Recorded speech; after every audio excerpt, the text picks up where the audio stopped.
you wanted to. Okay, well I'm gonna start it, see if it's working, then I'll run the video intro, and then we'll work like normal. Let's. Okay. I need to change the text. Oops, you're not outrage pudding. Guest text. Haata or TAA? Yep. Haata. Okay, cool. The T is also capital, right? Or something like that.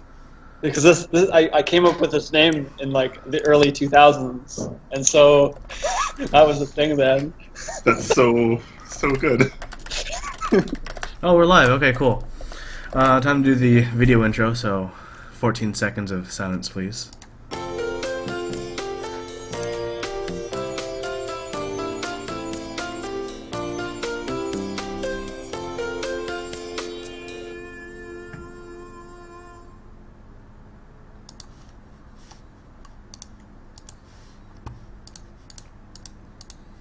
Yeah, so hello everyone and welcome so much. Welcome to Top Clack, this episode. So sorry we started late. Some things popped up for me, so I had to push it back and I'm late. But here we all are. I am Man of Interest, joined by my co-host Brian, also known as Quakums on Reddit and Keyclack. And unfortunately our third co-host, Bektor, aka Apolitary, is gone again. So that's unfortunate. But what is fortunate is our guest for today. Our guest for today is Haata. A lot of you guys know him in the community for doing the first force curve graphs for some switches, but there may be other places you may know Haata from. Haata, how about you do a little introduction for those who might not know you? Okay, so I have been in the keyboard world for a while now, probably 2007-ish kind of thing. So this is kind of around when Keyclack started, but I didn't find Keyclack till 2009. But I've been in the keyboard world for quite a while before like the gaming craze started, and it just kind of was a fun community. So I stuck around, and now I've discovered myself collecting hundreds and hundreds of keyboards and start my own keyboard company. Yeah, I do a lot of what I try to focus on is educating the community in terms of what have they not seen before. I don't post things about what the usual trends are. I want to show people what has been done before in the past or what's going on in the future. Right? So this is kind of where Input Club goes. So the new stuff is, but also what all the photographs on my Flickr account, the 250 keyboards and all of the stuff I posted to Authority is focused on like what has the internet lost, right? Because a lot of keyboards came from before the internet. Yeah, that's kind of what I like to do, and keyboards are fun. Awesome. So I think a lot of our viewer base probably stems a bit more from the r/mechanical keyboard side, where I'm going to argue you're a little bit less known on there. You're a pretty big deal over on Geekhack and Authority. Yep. But RMK is kind of a different beast. So yep. What people might not know is you're like a real OG. Like Mm-hmm. you're arguably like one of the most knowledgeable enthusiasts in the community, Mm-hmm. and it's super duper awesome. A handful of like 10 or 15 people who I consider like know a lot more than me in certain areas, but like they're hard to like communicate with, right? It's like they exist, but they're hard to find, and they're usually like hammered with things, or they disappear. Right. Yeah. So you're the first person I've seen actually be referred to in this community as a keyboard archaeologist. Mm-hmm. I never heard that until the other day. I was like, what? That's a thing? Are people that? I can't remember when that actually started, but if you're aware, there's something called the Authority Awards. Okay. And this was started about the year that Authority started. And so they've had it for like 6 years now. They've had 6 of these award ceremonies. And one of the things, especially at that time, that I was really into is collecting really old keyboards. And like I was regularly getting like really cool things at that time, because basically the only focus on eBay, the only competition was people looking for Cherry MX and Alps. And so I had like free reign over everything. at that point in time. This is one of the reasons why I amassed such a big collection. I was just kind of ahead of the curve. Now it's getting actually kind of tricky, which makes me happy because I don't have to spend all this money because other people will take pictures of it. Like, I don't necessarily need it. I just want to see photos of it, and I want to share it with the community. Right? And so where keyboard archaeology came from is that when I won the what's the actual term? Is it a keyboard archaeology category on the Story Awards? Webwit, who's another really famous keyboard person for those on our mechanical keyboards, he has a lot of drama. And he was one of the reasons why you stuck around Keyclack to have popcorn all the time, because he would just he would eviscerate people, and it was always really good to and he's it was just great. He doesn't do it anymore, but long history of you have to find me with a beer and I can chat about it. He's a cool guy, a really cool guy. But he posted a picture of Indiana Jones after I'd won, like the one with he's swapping it, and that's basically where keyboard archaeologists came from. I like it. I like it too. That's well deserved. Yeah. So speaking of you being around for so long, can you touch on how you've noticed the community change from 2007 to where we are now? And what are some things maybe you like and dislike that have happened along the way? So 2007, really leading up to 2009, were like the real dark ages of keyboards, because at that point you were literally saving Model M's from going through e-waste, for any mechanical keyboard whatsoever, right? Everything was just going away. There was you could not find a mechanical keyboard in a store in 2007. Well, that's a lie, but you had to know what you're looking for, and it had to be a business IT shop that didn't actually know what they were doing, right? Or you could get it from Unicom, which is actually where I got my first mechanical keyboard, was from Unicom. And then in 2009 is when I really kind of got into it, because I was content with my keyboards. I had a Cherry keyboard and a Unicom. Hadn't discovered Keyclack yet, and I was working in Japan and I was bored at work. All my hobbies start when I'm bored at work. And I wanted to learn how to type, touch type. I typed 100 words a minute with Hunt and Peck, because I programmed software for my job. That's pretty good. Whatever works. I couldn't type in the dark because I had to look every few seconds to reposition my hands, right? And so I was I'm really frustrated. I knew about Dvorak, and I was it uses your pinkies too much. I didn't really like it.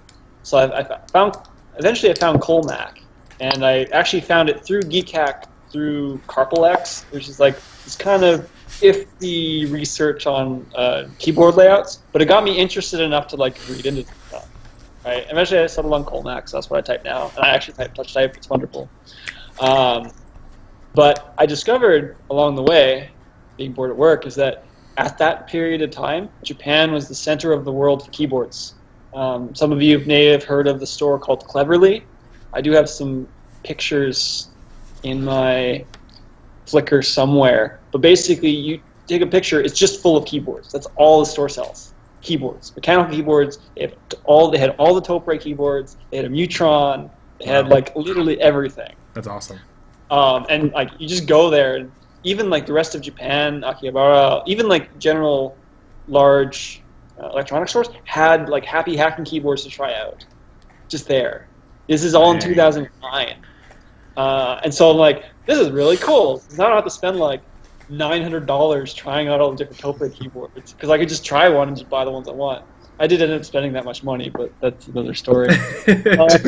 One thing led to another.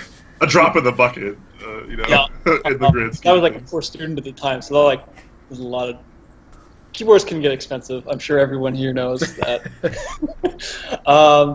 Anyways, I just got into it, right? And so at that time, this was also, there's another little known story probably for our mechanical keyboards. Cherry MX Red was actually discontinued at one point. And this was actually 2009. It had just launched in 2008, correct? Yes. Yes, nobody bought it because nobody knew what mechanical keyboards were. Right? This is before the advent of like Gamers. Yeah, Gamers. you didn't even know what they were yet. Like your favorite esports player hadn't figured them out because that's what really caught it on. It's like he's an esports player, and like I'll talk about that in a bit. But it was really good that that happened. And so I could find brand new G80 3600 keyboards from Cherry and key rollover, Cherry MX Red, lasered keycaps, which was even good then. It was like a really good thing because it was all pad printed. For $30. Good. Oh, great. And there was literally stacks as tall as I am, and I'm like 6'2". Wow. And you could just take them. And so and Cherry was discontinuing them. They're putting together, like getting rid of the molds. And a tangent on this is they came back. And you know why they came back? Is that I believe it was the Mini Guru project, which is a whole other story, which eventually got kind of ripped off and became the poker keyboard. That's where the poker came from. It actually was a community-driven project. And then that person did just lots of stuff got messed up, and China cloned it, etc., etc. But one of the options for that was Cherry MX Reds. And so these Chinese companies said, I know where you can get Cherry MX Reds cheap. Those $30 keyboards, just desolder the switches and put them in. And so the market value for them in China went so high that Cherry said, oh wait, we're getting demand for these. And so then they reopened the tooling. And oddly enough, like among that gamer community, it's probably the most popular Switch. Yeah. Wow, I mean, yeah. partially due to advertising on brands like Corsair and stuff like that. But Like it's interesting that transition. That's very interesting. That's awesome. Good to hear about, though. Yeah. I love hearing this Yeah, history. so that's the kind of stuff that was going on, and like this was like really horrifying to the keyboard community because there was no you couldn't even get keyboards in North America. Like Elite Keyboards was one of the very first places you could get like a Philco, and it was a really big deal when they started selling Topre. Like really, really big deal because otherwise you had to import from Japan, and I don't know if you guys have tried to do that before. That's expensive. Yeah. Really expensive. I do it. I buy a bunch of keyboards from there too. It costs me an arm and leg. Shipping is also known as the keyboard tax. Yeah. Definitely. Yeah. Yep. So yeah, that's kind of how I got into that part. And, yeah. Cool. So how have you noticed like the community shifting from then to now? So one of the big shifts happened when the community was first able to do there's sort of two different shifts that kind of happened. One, which you guys are more familiar with, is the sort of the esports and bringing keyboards to the masses. Like I can say a mechanical keyboard to someone, and they'll actually may know what it is, right? This wasn't the case in 2009. Like they go, mechanical what? It clicks. What? Yeah, like it's gotten to the point where a general person at least knows what that means, right? And so you don't have to justify as much anymore as it is. And because of that, there's now more things available. People are actually starting to do interesting things now, which is really cool. I really like that part. Cherry got really lucky. That's why they went out. There's a variety of reasons, but they got really lucky. Because they could have been like Alps or these other key switch vendors and just died out because their government contracts ran out. They could have been like all the hundreds of other companies. And so how they went out, they're lucky. Their design isn't that bad. And so that's why it sort of is maintained. Now, the other switch that happened was right around I want to say mid to late 2009, and this is when custom keycaps were first started. So the very first sort of community-led custom keycap was the Keyclack key. I don't know if you've seen it. It's a red Keyclack key. It's really thin ABS plastic, but it's a double shot that was commissioned by the community. My claim to fame on that is I pointed out the kerning. And I did buy one. I have some around, the original ones. So that was at that point, and then I also have the very first custom symbol. It's not text on a key. It was done by a guy, user called Digimatic. He kind of faded away a long time ago, but I bought a bunch of keyboards from him, and he made these, had this store, and he had a bunch of these custom keycaps. So these lime green star with white star Alps mount double shot keycaps. And so this is like long before you could do a group buy from Signature Plastics. This is just one key. One. And so at that point, that's when the community started to shift away from finding old keyboards and like trying to find what works best for you. Like find an old keyboard and try to like assemble how it would work to how can I make my keyboard aesthetic? How can I make the desk look nice or reflect me? Right? Because before that, you couldn't get custom keycap sets. There was like a couple for Taupe. Actually, Taupe had more than Cherry did. Wow. Right? How the times have changed. I mean, wow. the Cherry ones are really nice, but yeah. But I can talk forever on various things, so I'll just end it there. I know. I wish we could just run the show for a while because I'm really enjoying hearing about the things that happened well before I joined. I have time. It's not. I don't. Okay. Yeah. Okay. Okay. Yeah, that's really interesting. So when did like custom keyboards, like community custom keyboards, really start to appear on the scene?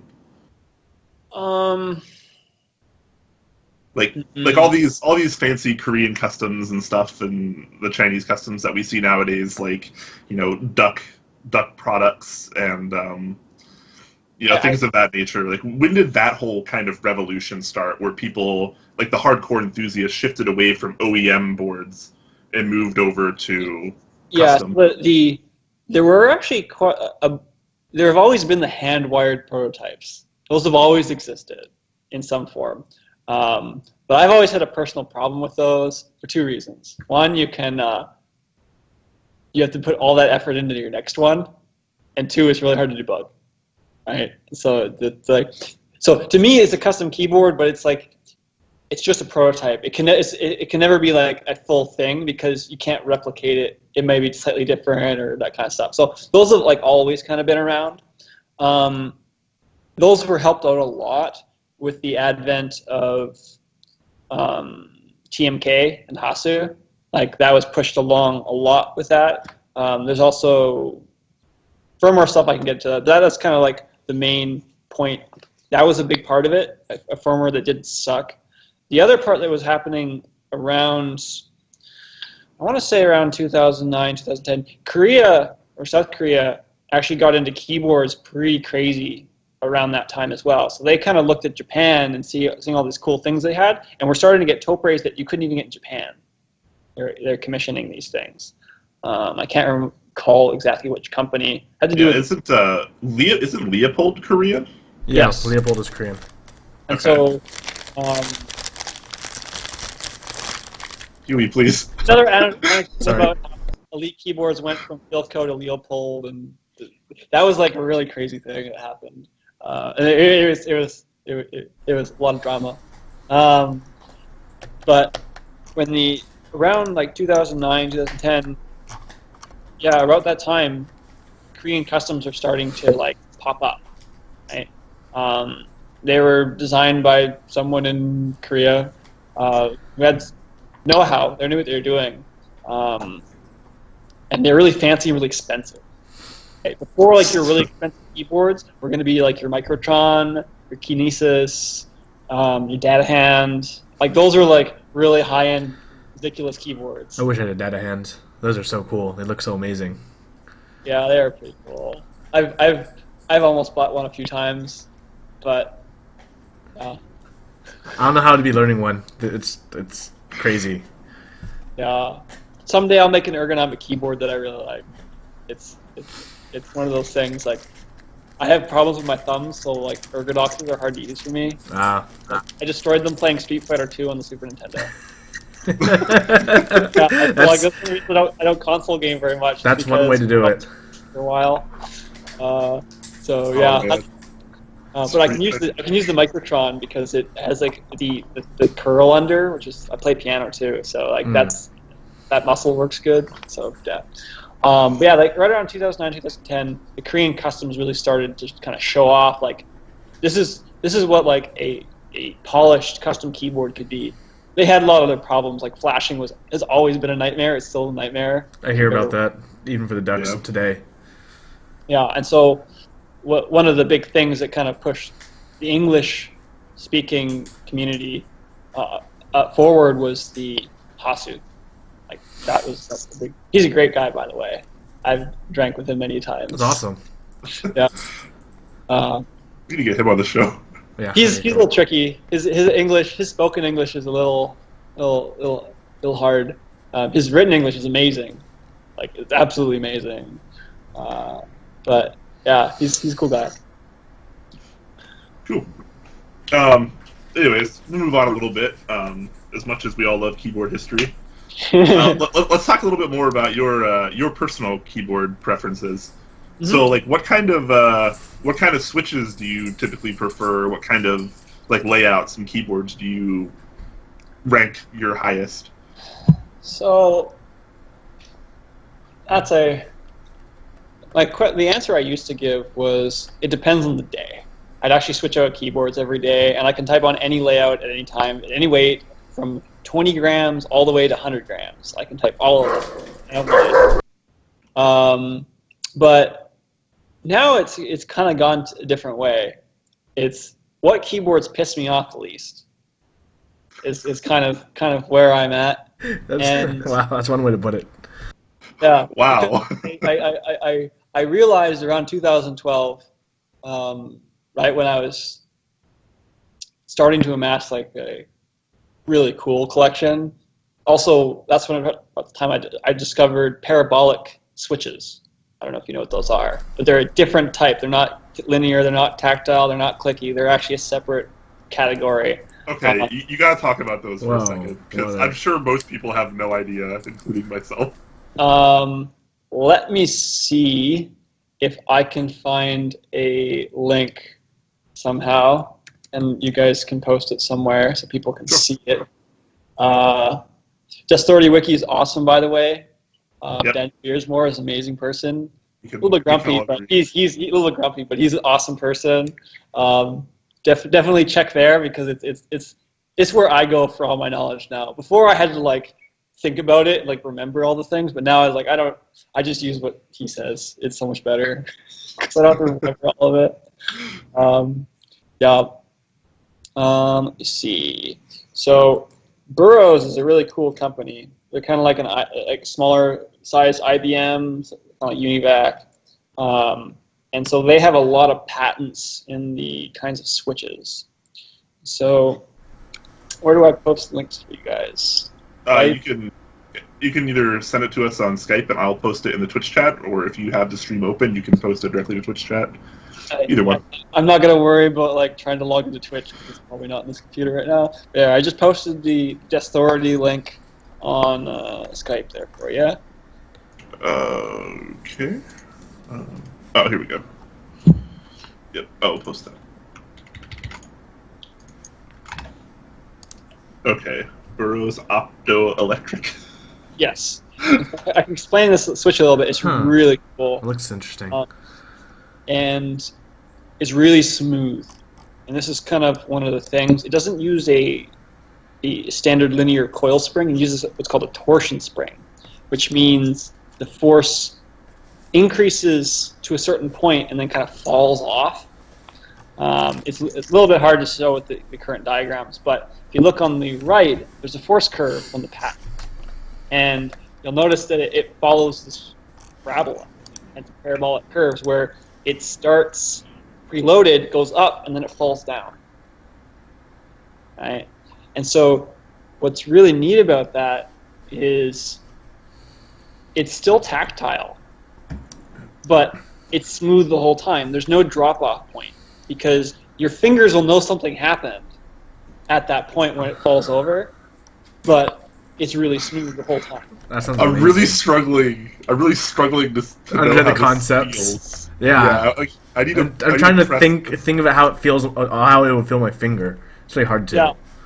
So sometimes when I go to keyboard meetups, I bring this along, and a lot of people really like this because it's really smooth and it's fun to type on. Yeah, and it uses optical sensors, it's N-key rollover, it has cool die-sub keycaps, and the top row is really heavy. It's like 120 grams. The normal key's around, I don't know, 30. No, not 30. Around like 50 grams. But yeah, it's definitely like a fun thing. I definitely think it has a future in the world of keyboards, but I can't say much more.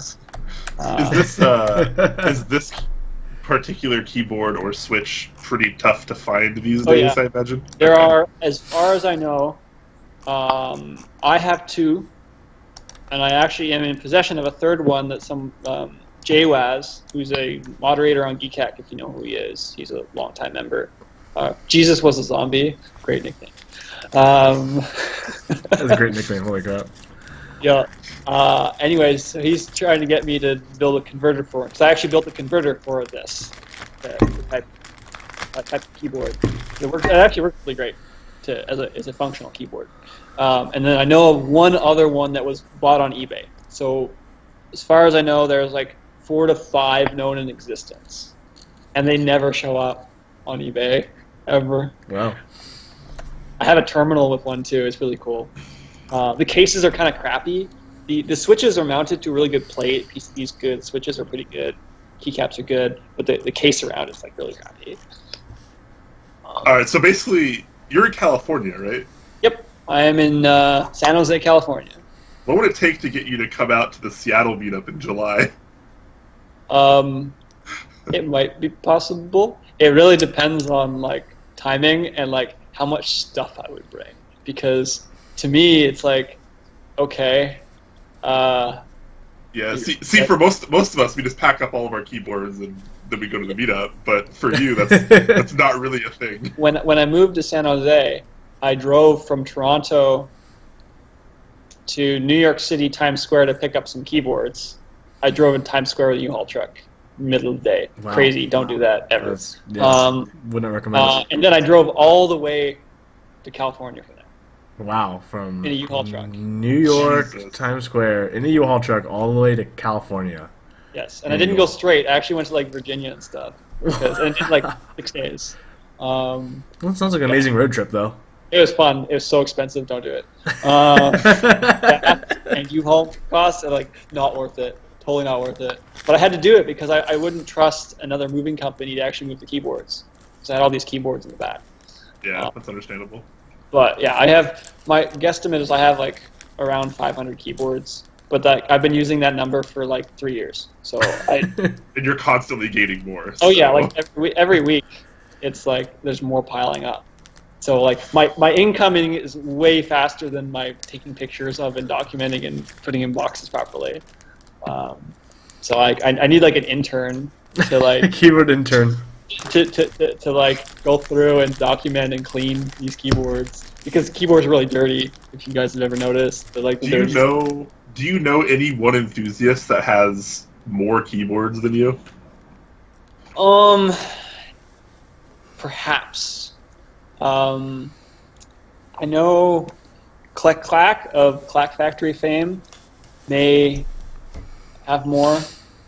I think he has like a whole storage unit just packed full of them. Who was it? There was one Desauthority member. He actually recently got out of keyboards. He collected only Cherry keyboards.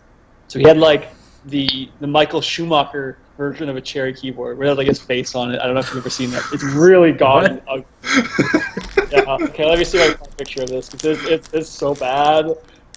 Michael Schumacher Cherry keyboard. Yeah, I need to see this link. Why would something like that ever be Oh my god. made? It's Germany.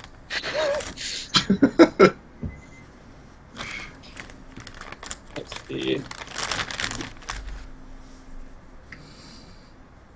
Let's see if I can find it.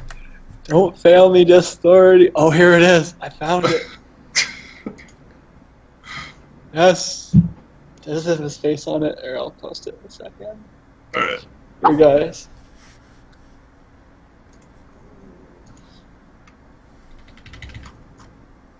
Oh God. That's pretty bad. Yeah, it's really Oh, bad. wow. It's kind of like, Oh wow. yeah. There's another one with like a unicorn, and I post another link in there, and it has some more pictures of like god awful keyboards. Thank you, Death Story Wiki. I love you right now, because this would have been a pain in the butt to search for. Also has a unicorn on it.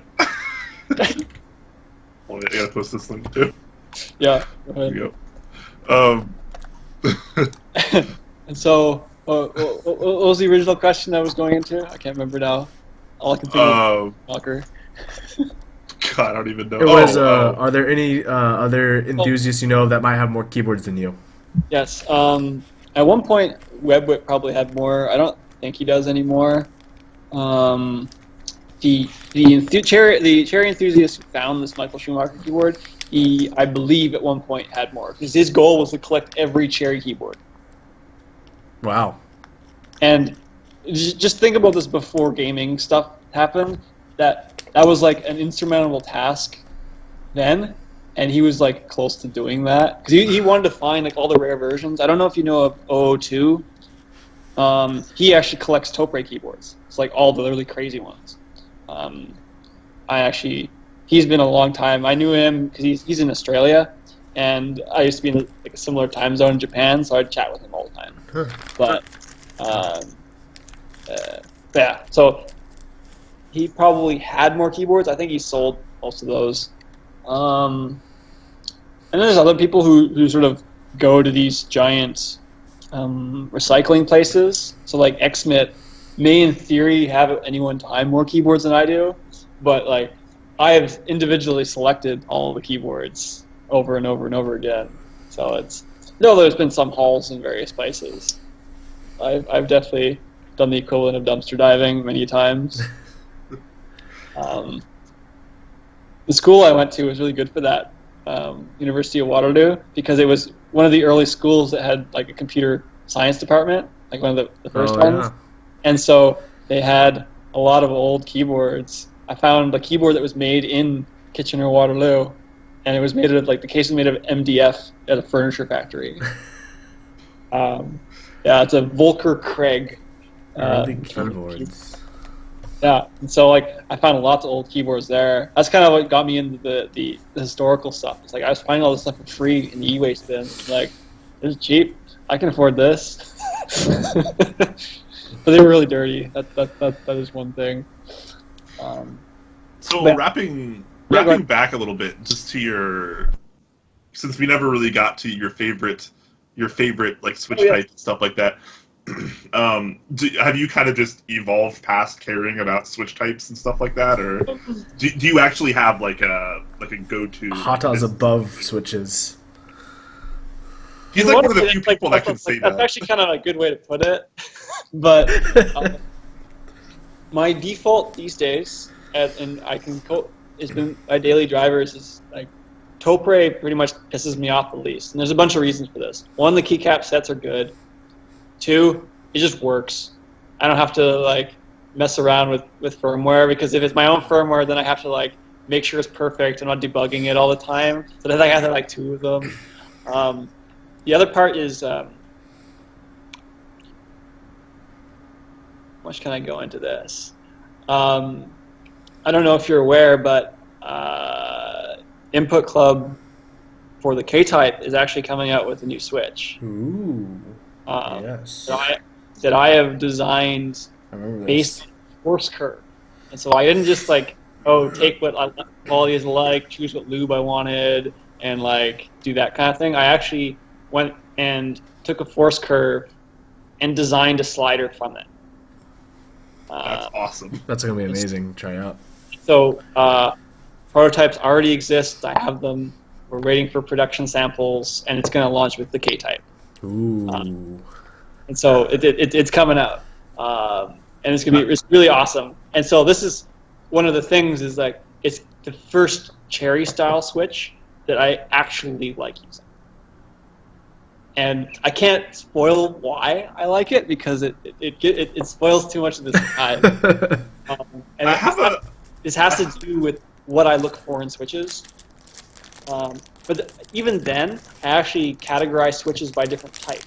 So like I like favorite clicky switch, a favorite linear switch, a favorite tactile switch, those kinds of things, right? I have a feeling I know the reason why you like the Switch, but I won't give it away on show. But I'm going to ask you afterwards, and I want you to tell me if I'm right. Yeah, it's being released really soon. Like, it already exists. We're not even like waiting for like production samples are next, right? Yeah, the tooling is like probably done for it. It's all paid for. It's just basically go. I know we have. Like myself, we have quite a bit of enthusiasts in the chat right now that might want to know, is this Switch going to be something that's going to be available separately, or will it only come in the K-type? As far as I know, it'll be available separately.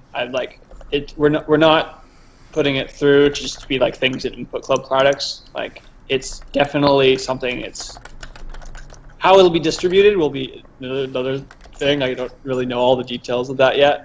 But it will be available separately, or in other keyboards. If it's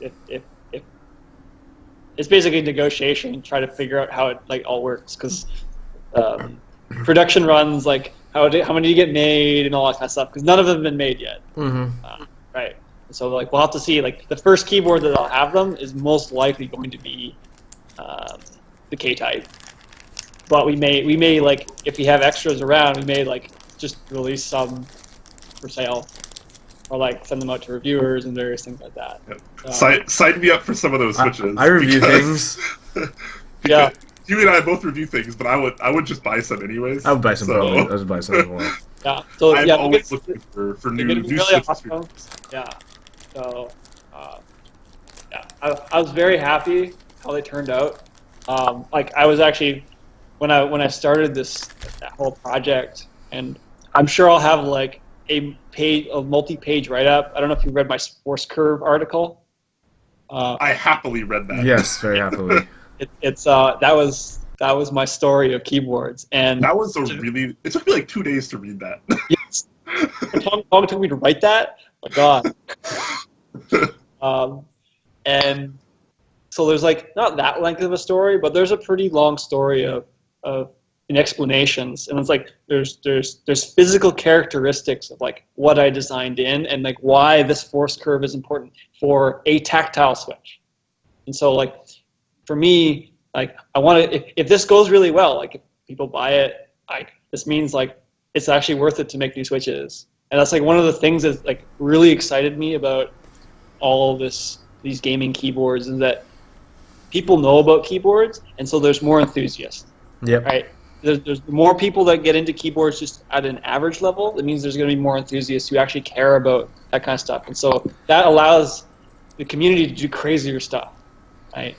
And it sort of push the boundaries, because that's like really what I want to do. I want to push the boundaries for everyone, to say like have these like general gaming companies have to keep trying to like claw their way up, because if they raise if they pay the money to get the factories better, we can all benefit from that, because then we can use these improved capabilities as well. That's a really good point, actually. I think a lot of people don't really think about that.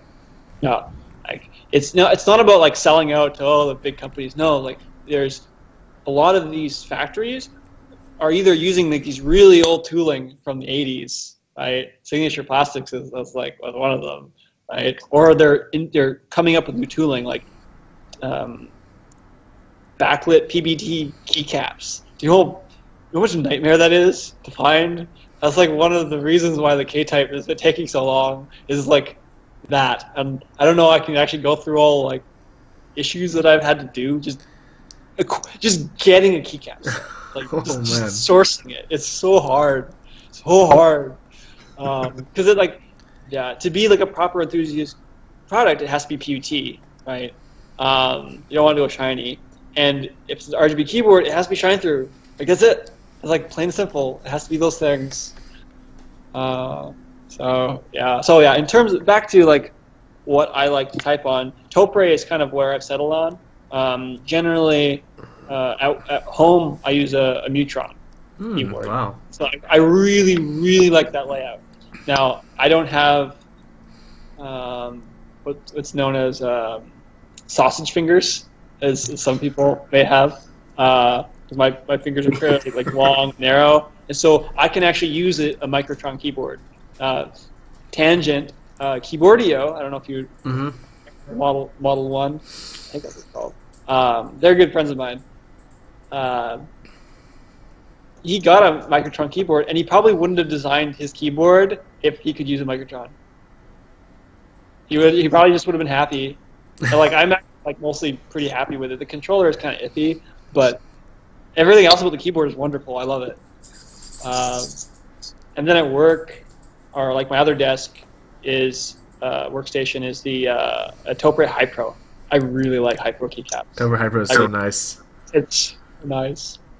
Funny anecdote about Hypro. The reason why they're not more common is because they're still using the original tooling for those keycaps back in like the early, like the 80s, and it was designed by like the founder of Topre. And so there's like some like political reason why they can't like do. That's why there's no custom sets of them, and why they're like there's no more of them, even though they're actually pretty popular. They're like hard to produce. Oh yeah, they're great keyboards. People would eat that shit up. Oh yeah, can you imagine custom Topre sets right now? I mean, I just put them all on my keyboard. Custom Topre Hypro. Oh my goodness. So, all right, here's a question for you. You used a lot of keyboards. You used a lot of switches. How are you taking in this new kind of angle where people are modding switches? Spring swapping, lubing, stems, different housings. My original kind of, I did one switch mod once, and I spent 4 hours, and I took a Cherry MY keyboard, crafty keyboard. People don't even know what that is because they discontinued those. Oh yeah. People described it as typing on like a wet octopus or wet newspaper. Newspapers, what I've heard. Yeah, and it kind of is, but I still liked it more than typical keyboards because you don't have to bottom out to press. That's like one of the key factors that I have for a good keyboard switch is that you do not have to bottom out to press it.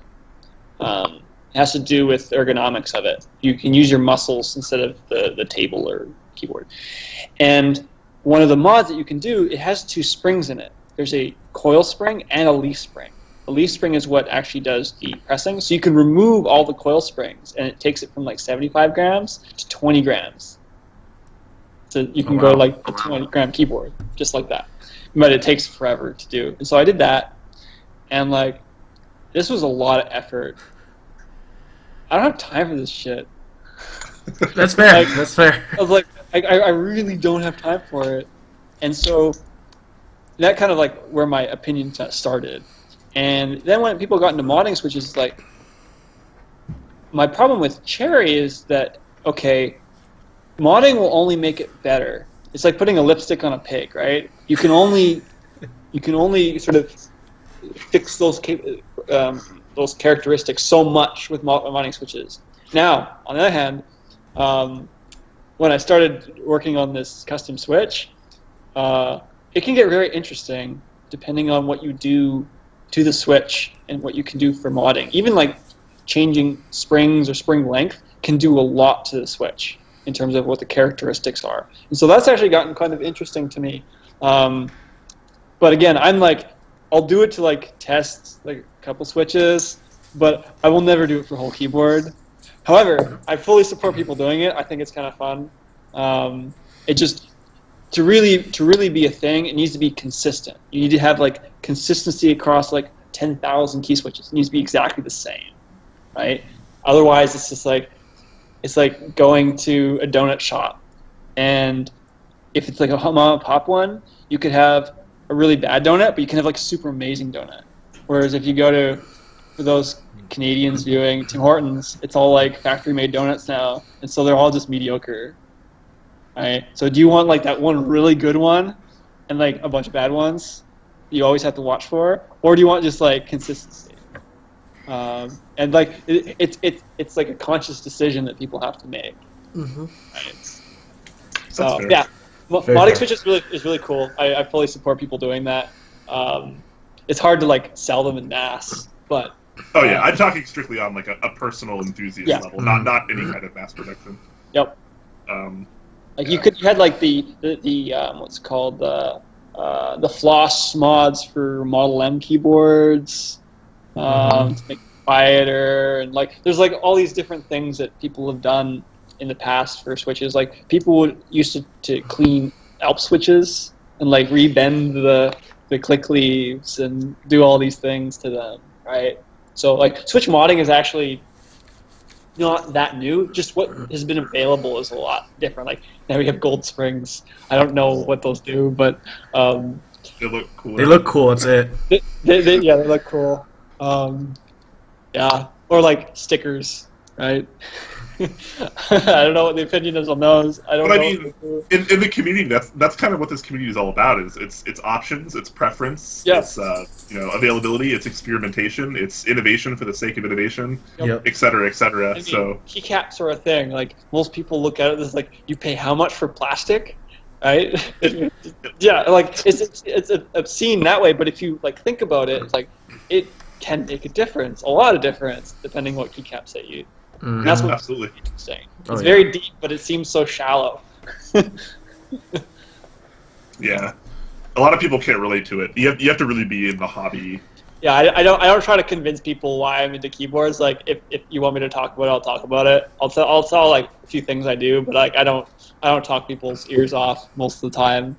Yeah, people always, ask me like, "Oh, so that's your key set looks so pretty on top. How much was that?" "Oh, the keycaps are $150."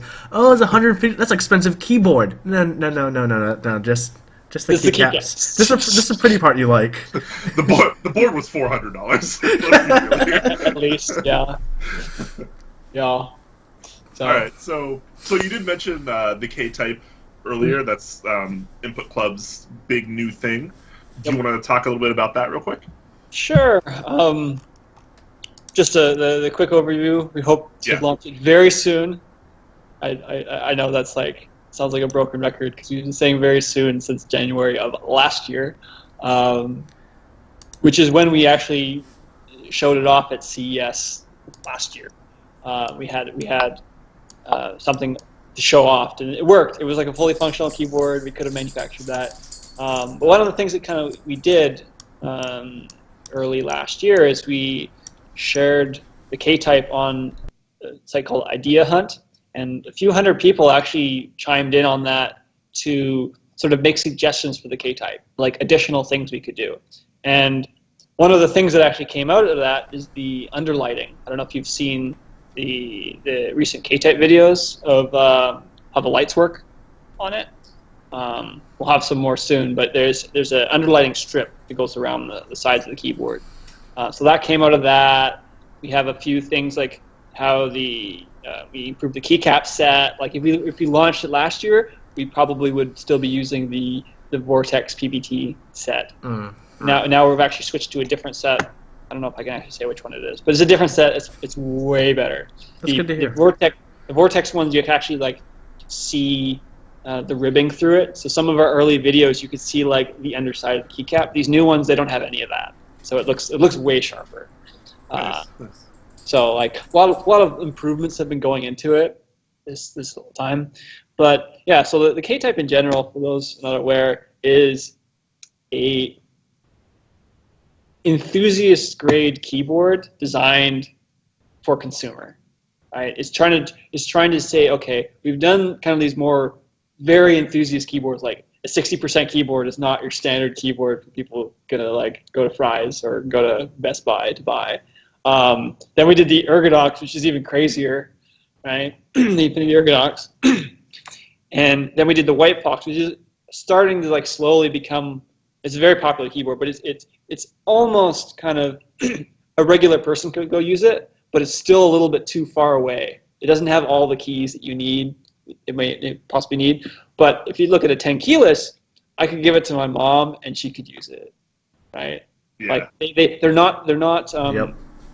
they don't look at it and say I don't know how to use it. They say all the keys look at the same time, but they can also, the other key part of it is it looks pretty, right? It looks like you can put it next to like an Apple computer and it won't look out of place.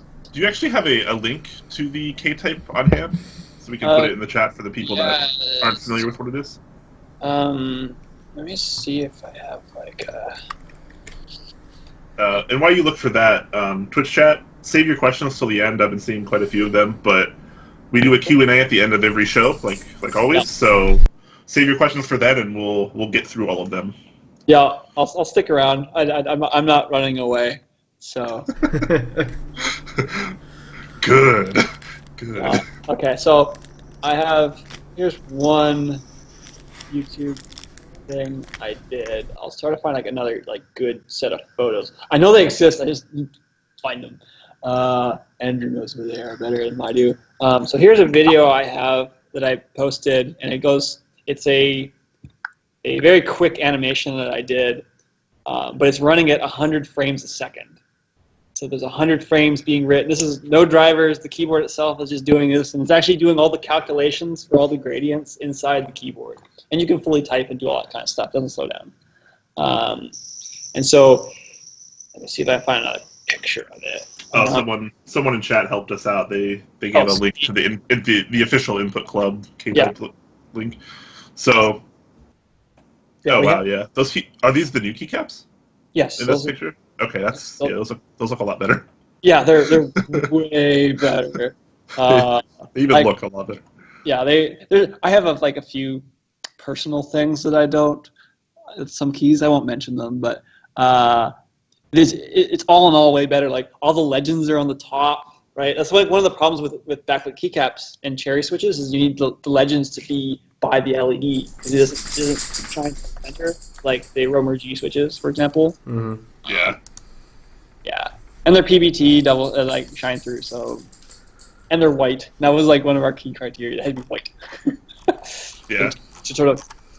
So it's all right. So it's a TKL. It's got full RGB backlit in switches and underglow. Yep. It's 2-piece CNC aluminum. So basically, the whole top is one piece. There's even like you did some really cool things inside to actually improve strength. So when you get one, you'll notice it passes the flex test. I saw it at the meetup. Yeah, pretty cool. Yeah, it's pretty cool. I don't believe this has been done before. Brandon, who does all the mechanical engineering for Input Club, he's really good. He really knows because he actually was a CNC machinist, production engineer before doing this, so he actually knows how the factory's going to make it. Oh wow! And so, yeah, it's really cool. Like he could actually just go and make me a keyboard. That's how I met him. It's like I built this keyboard, helped with firmware, and he said I built it in the afternoon. I was like, what? I'm gonna be friends with you. This community is a lot of networking. Yeah. Oh yeah, the networking I've gotten through in keyboards is insane. It's absolutely insane. You meet crazy people in keyboards. So yeah, it has a CNC aluminum case. There's I believe it's acrylic underlighting layer. What else do we got? So the controllers is all custom designed. So it uses the same microcontroller as the White Fox and the Ergodox, which is the same as the TNC 3.2. If you guys know what those are. Mm-hmm. So it's a 72 megahertz ARM with Cortex M4. So it's a little bit faster than a little more stuff than the M0. Has 64K of RAM, which sounds like a lot, I guess, for those of us with like crazy desktops. It has 256K of flash. Now, it doesn't sound like a lot, but those of you who work with the TMK, you'll usually working with like 2.5K of RAM and 32K of flash. So there's actually a lot more space on these keyboards. And one of the reasons why I wanted more space to do these things is actually because of the animations. One of the things that Input Club or myself designed is something called the keyboard layout language, and it's something to sort of define programmable keyboards. So you can define a layout, it translates to different keyboards. So if I have a layout, say Colmac for my White Fox, it'll actually fully translate to the K-type, no modifications necessary. So you can have all your macros and everything. They port very seamlessly to all of them. And one of the things I wanted to do is I saw all these RGB and LED keyboards, and they all have terrible configurators. Like they're just awful. and how you interact with them. Or they require drivers, or they only work on Windows, or like all these different problems. And nobody in sort of the community had come up with a way to program them, and so that's what I did. In 2014, I sat down. That's when I started this project. 2014, in the fall, before I even launched the Infinity 6%.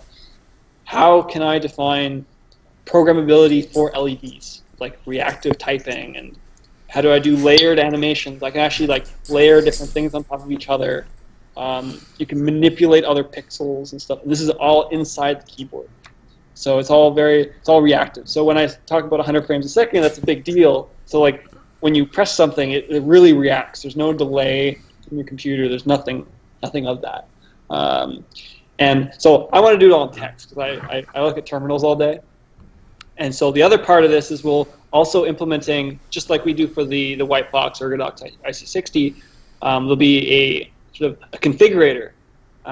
We're sort of building slowly a GUI configurator where you can configure your LEDs and all your animations. So they'll be, all of that will just generate these KLL files that you can share with other people.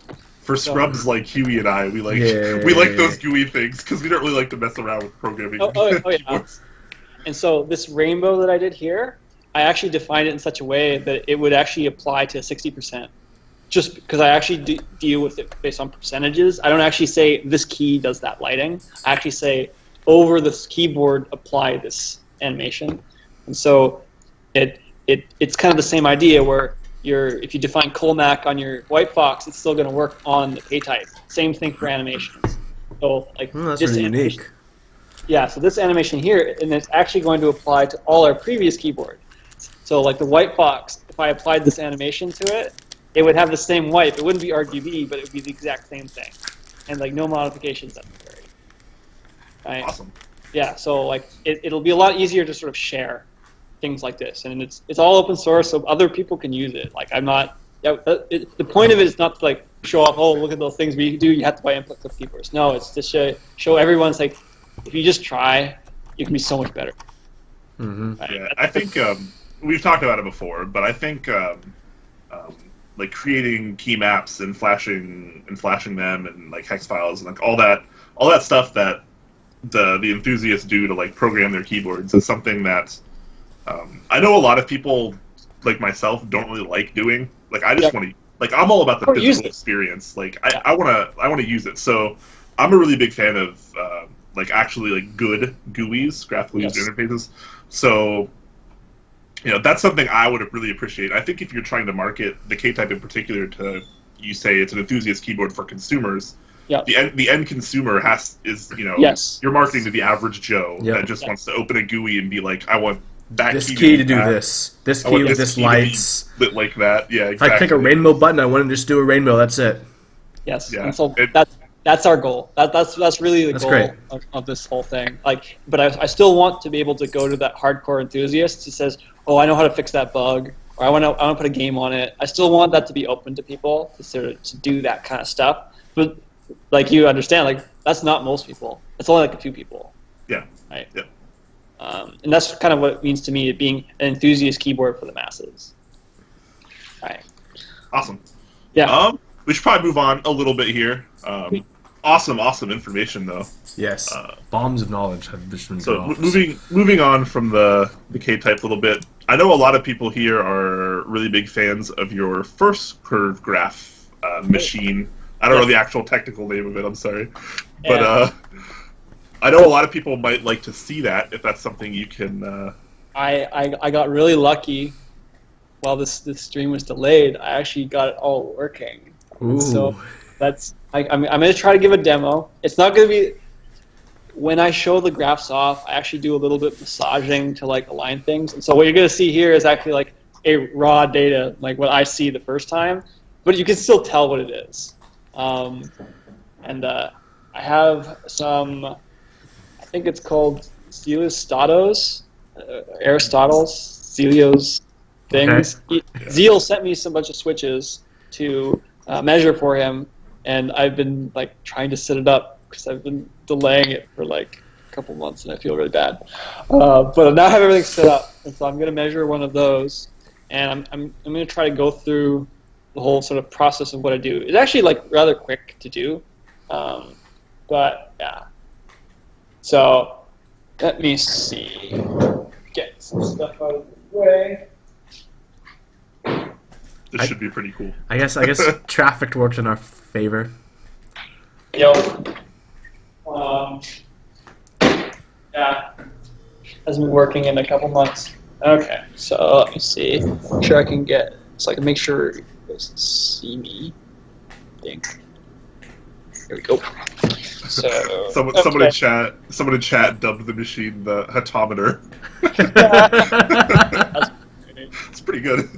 Alright, so you guys have probably seen pictures of the thing. Mm-hmm. So yeah. If you read the article, I think there was. Yeah, it basically it doesn't change. It's rather expensive to put together, and the expensive part is actually this really heavy thing, this motorized test stand that I've actually tore out the entire internals and like rewired. So it's a lot of effort. Can you guys see? There we go. Yeah. Go closer. So let me see if I can explain what I sort of do. So let me just take everything off. I'll go through a full kind of set. So this test stand, it's a motorized test stand, so it goes up and down, very straightforward. This thing, this Haata thing, I don't know, can you guys see the numbers moving up and down? I can't. Yep. Okay, so this is a force sensor. So it's called a load cell, and so it gives electricity off when you push or pull it. So if I pull it, it actually goes negative, if I push it, it goes positive. Now, these are very sensitive, and you have to sort of tune them for what you're measuring. So this is actually a plus minus 500 gram sensor. So if I wanted to do like retardedly heavy sensors, it has to be weighted more highly, like 1 kilogram. But the problem with that is it becomes less accurate. You want each the significant digit to be better.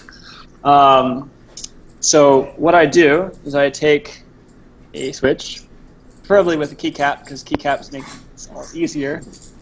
Just standard cherry switch clicks, and I have these little LEDs things here. They're just little hook clips, and I attach them onto the switch.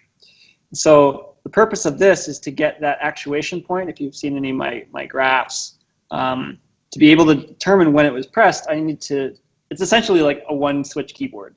Oh, hold on. I'm going to stop you for a second. Huey, can you full screen Haata? And also unmute yourself? Yeah, I can do that. Those are things I can do. Yeah, someone in the chat asked, and I think that's probably a pretty good idea, so they can have a... Yeah, sorry, go on. Huey's just going to full screen you. So here we go. So I have this cherry switch. These LEDs are actually kind of annoying. I've actually destroyed them based on the called.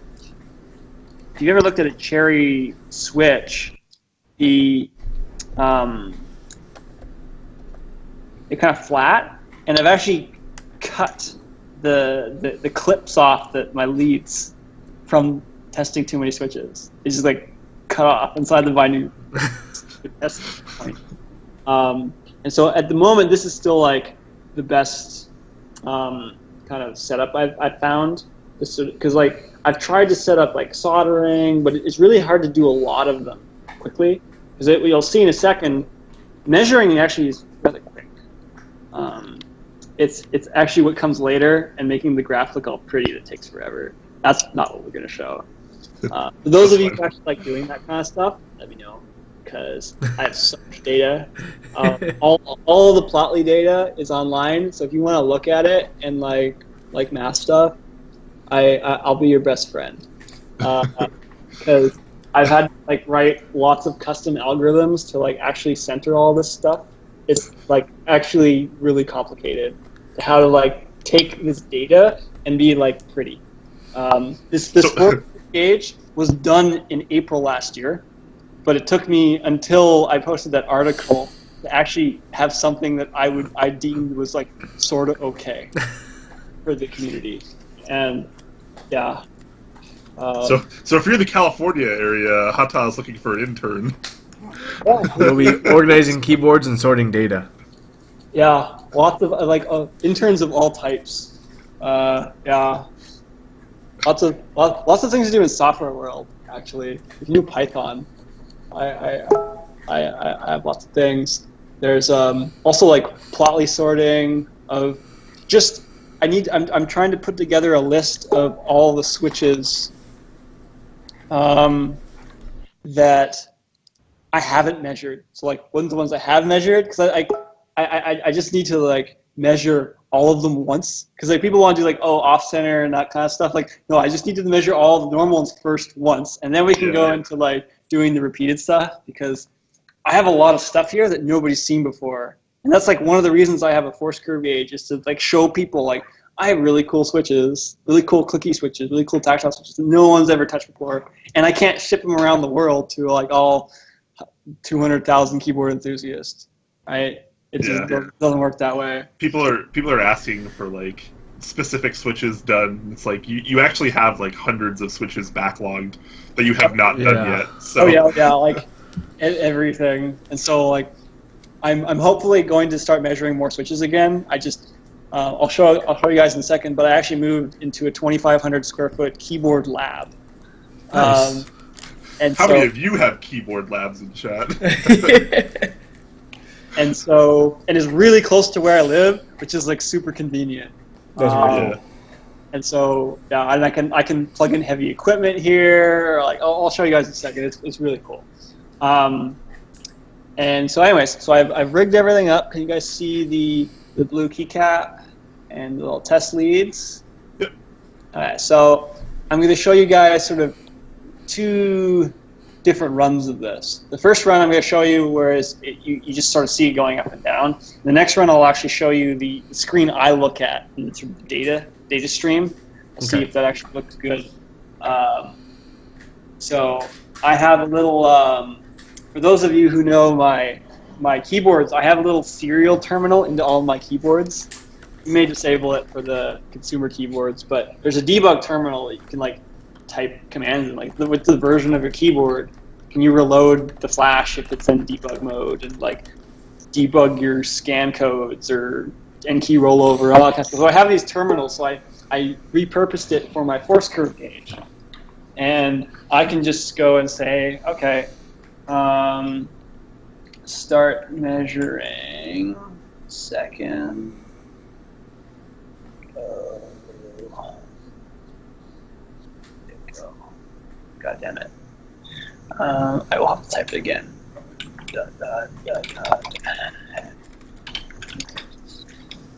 While you do that, I'm going to throw the link to your force curve graphs that you already have done Mm-hmm. in the Twitch chat here. I reference this like almost daily. I love to just go through and look at these, and they've saved my ass numerous times, and in arguments where people are like, "This switch is not like that. It's heavier than this and that." And I'm like, "No, hold on. Haata's not wrong." Now, if someone wants to prove me wrong, I will totally support other people building force curve gauges. You can even like call me up and like use my code. Like all of my code, the designs I haven't really posted because I think they're really ugly, and I don't want it to be associated with them yet. The insides.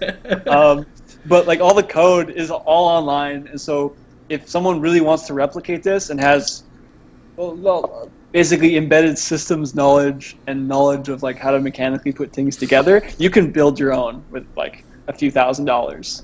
And like I'd help people like try to find the parts and various things and what they can use as replacements, because anybody who's familiar with measurements, one measurement doesn't mean anything.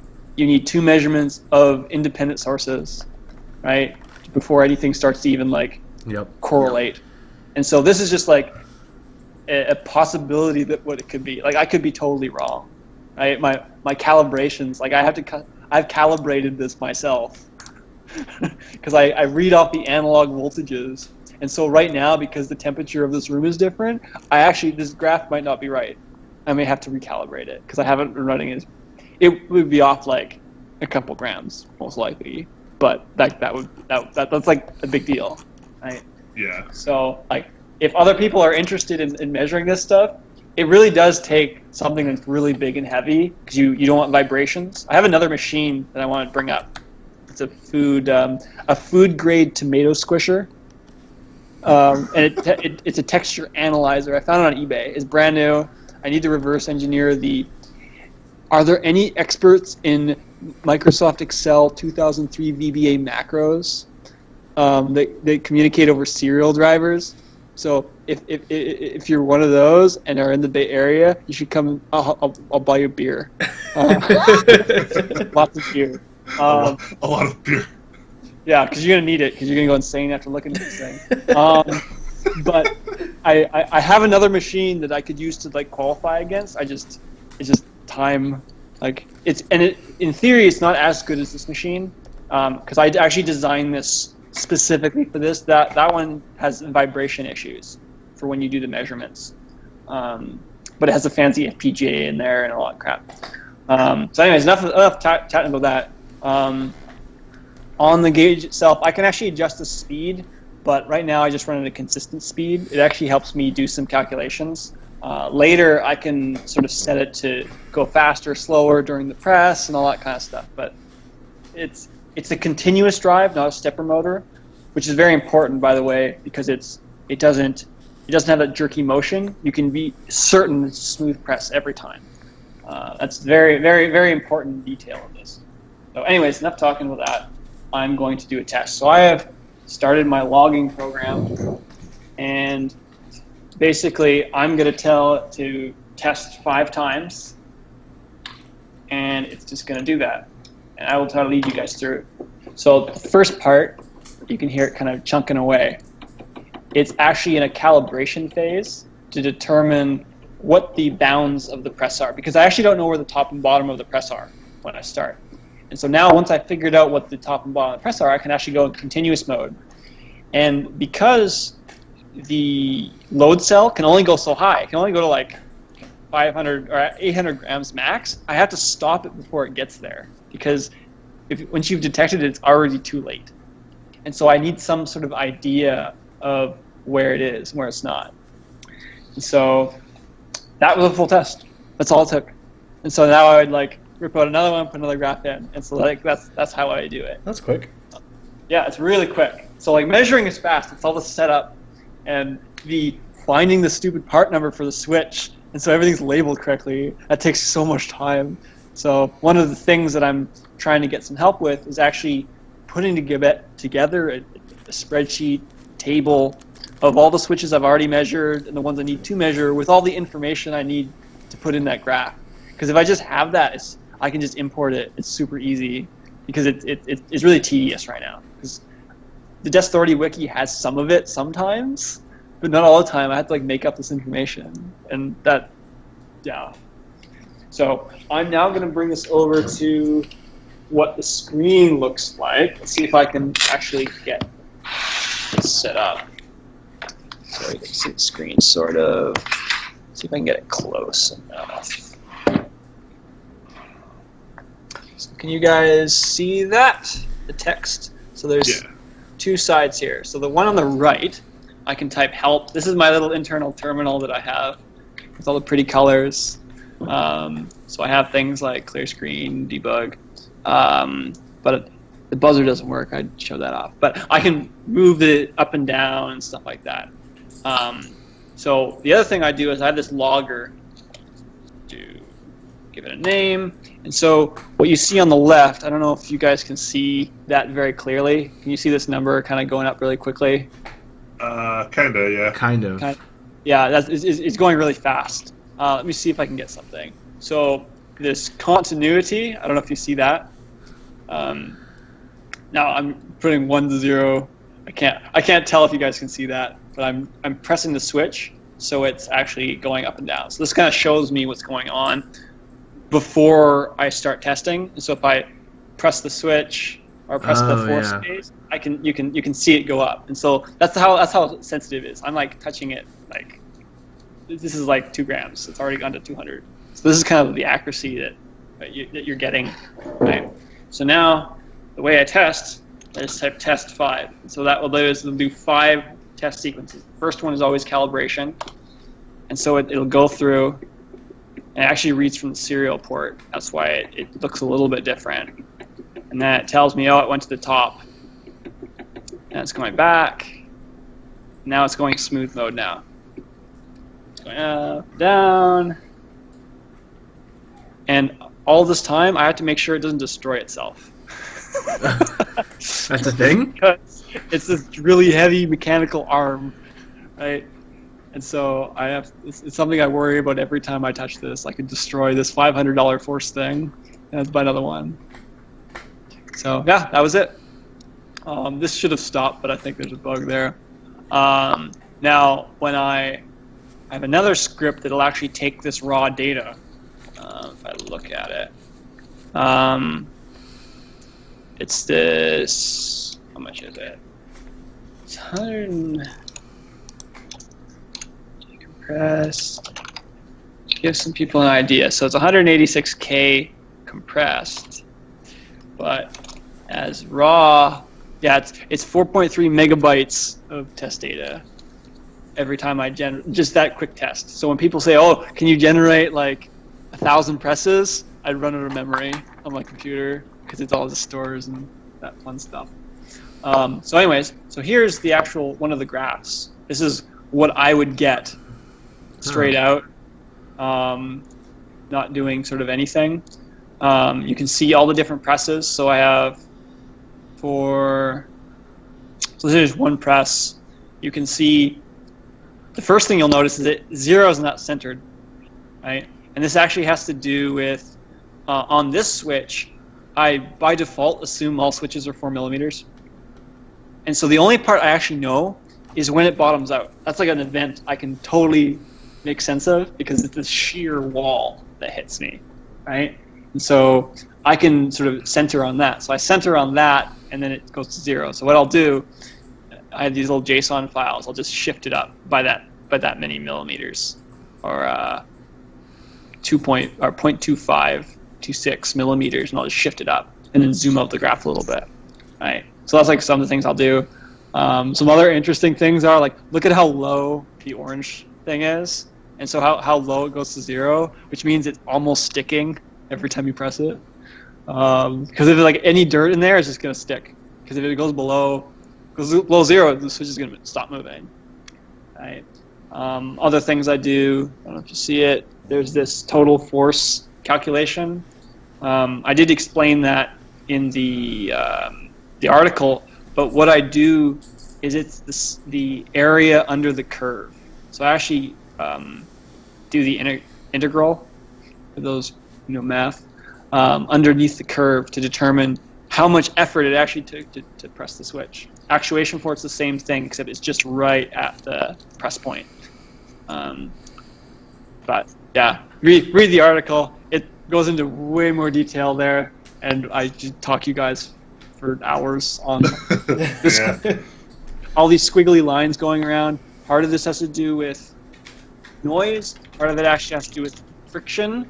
If you look at, you can tell the difference between the two, whereas events that are the same on different presses, because these are the same press multiple times with the same configuration. I'm not moving anything.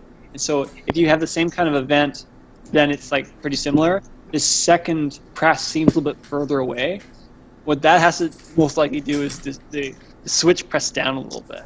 And so it changed the position a little bit, because that can happen, because it could press down harder than I can press with my hand, for example. What else? This little squiggly line, that's actually, it's a clicky switch. So if you've ever looked at a Cherry MX Blue, you have this little slider that does the clicking motion. Yeah. So that's actually that bouncing around. Oh. Thing. That's what this is. And that's something you'll never see on standard force curves. And you'll only see it with this kind of force graph, or force curve machine, or force curve gauge, or whatever you guys want to call it. Yeah, and so that's kind of the general overview. I want to add way more analytics onto this, so people like math and doing like fun calculations. I have lots of ideas to follow on articles. I was writing more for the article to like go on to like, what are new analytics to like determine how to compare tactile versus clicky switches, like actually have numerical tables to determine differences between the two by number, not a graph. So I've been thinking long and hard about that. Unfortunately, I haven't convinced myself how good they are, so I'm not ready to present to the world. But Yeah. it's because like I want at least have enough rigor that like I could stand up to someone who knows just math or scientific method and say, okay, that's reasonable, right? I don't want to just be hand wavy, which is most of the keyboard world before all this. Yeah. It's better, right? I mean, sure it does, but like how? Yeah, that's the force curve gauge. Awesome. Thank you so much for that demonstration. This is probably one of the first demos of it. Yeah, it's super fun. I've been wanting to measure stuff with this for 3-4 years. It's been before I thought about Input Club, before I even wanted to do like custom controllers, all that kind of stuff. Like, it was force curves. Switches are what interests me in keyboards. It's the whole thing for me. This Everything episode, else is just extras. Like you have to have a decent keyboard to put your switches in. That's like the whole reason why I make keyboards. I feel kind of similarly. Switches are A big my part. favorite part of Yeah. the hobby. I think they typically tend to alter the experience the most, Yeah, Yep. definitely. which is why I really get into them. This episode so far has made me feel so stupid. Me I'm like, too, am I Brian. an enthusiast at this point? Like, Like I mean, I'm not about like I don't like making people feel stupid, but I want them to like learn something. If they can learn something after speaking with me and like pass it on to someone else, I've like achieved my job because, as you've noticed, I know a lot of stuff, and like if I get hit by a truck, I feel really bad because all my knowledge got lost. Like, or my keyboards disappeared. Like, where are my keyboards going after like I go away? Like that's like a thing I worry about. It's like Well, they all need photos taken, pictures of, because they could just go to an e-waste and they're gone forever, right? And it's something I worry about because it's like anybody who has like a serious collection of sorts, right? Anything that came from before the time of the internet, there's no documentation on it, which is why I love the Destority wiki so much. It will live far beyond all of us. Mm-hmm. Any way the internet is going. yeah. Yeah. All right. So, trying to move on a little bit here. So, how about we touch on a few of our news topics for the week? We don't have very many. We can get through them pretty quickly.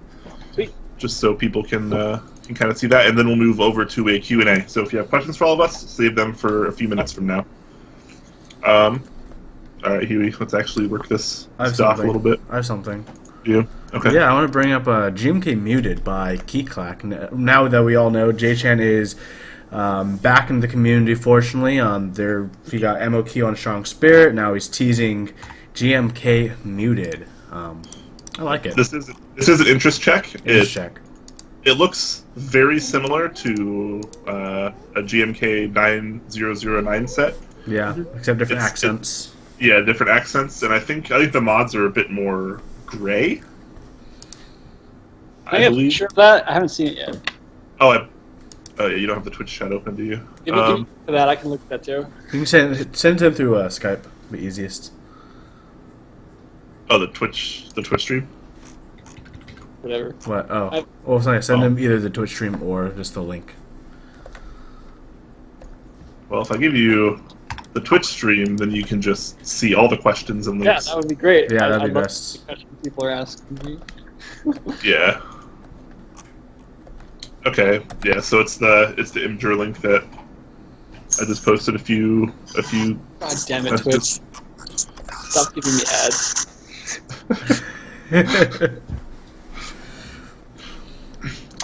Yeah, but so this is J-Chan's newest project from Keyclack. I think it looks pretty good, but then again, I'm a fan of these kind of sets that aren't really very loud. I like that black on beige or gray or white kind of boring aesthetic.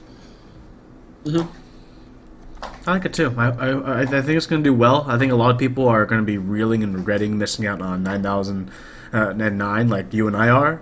So I think this set is perfect for most of us who missed out on that and decided they want a nice beige set with accents. Yep, definitely. Quick shout out to GMK Coniferous. That is ending Tuesday, is what I'm being told.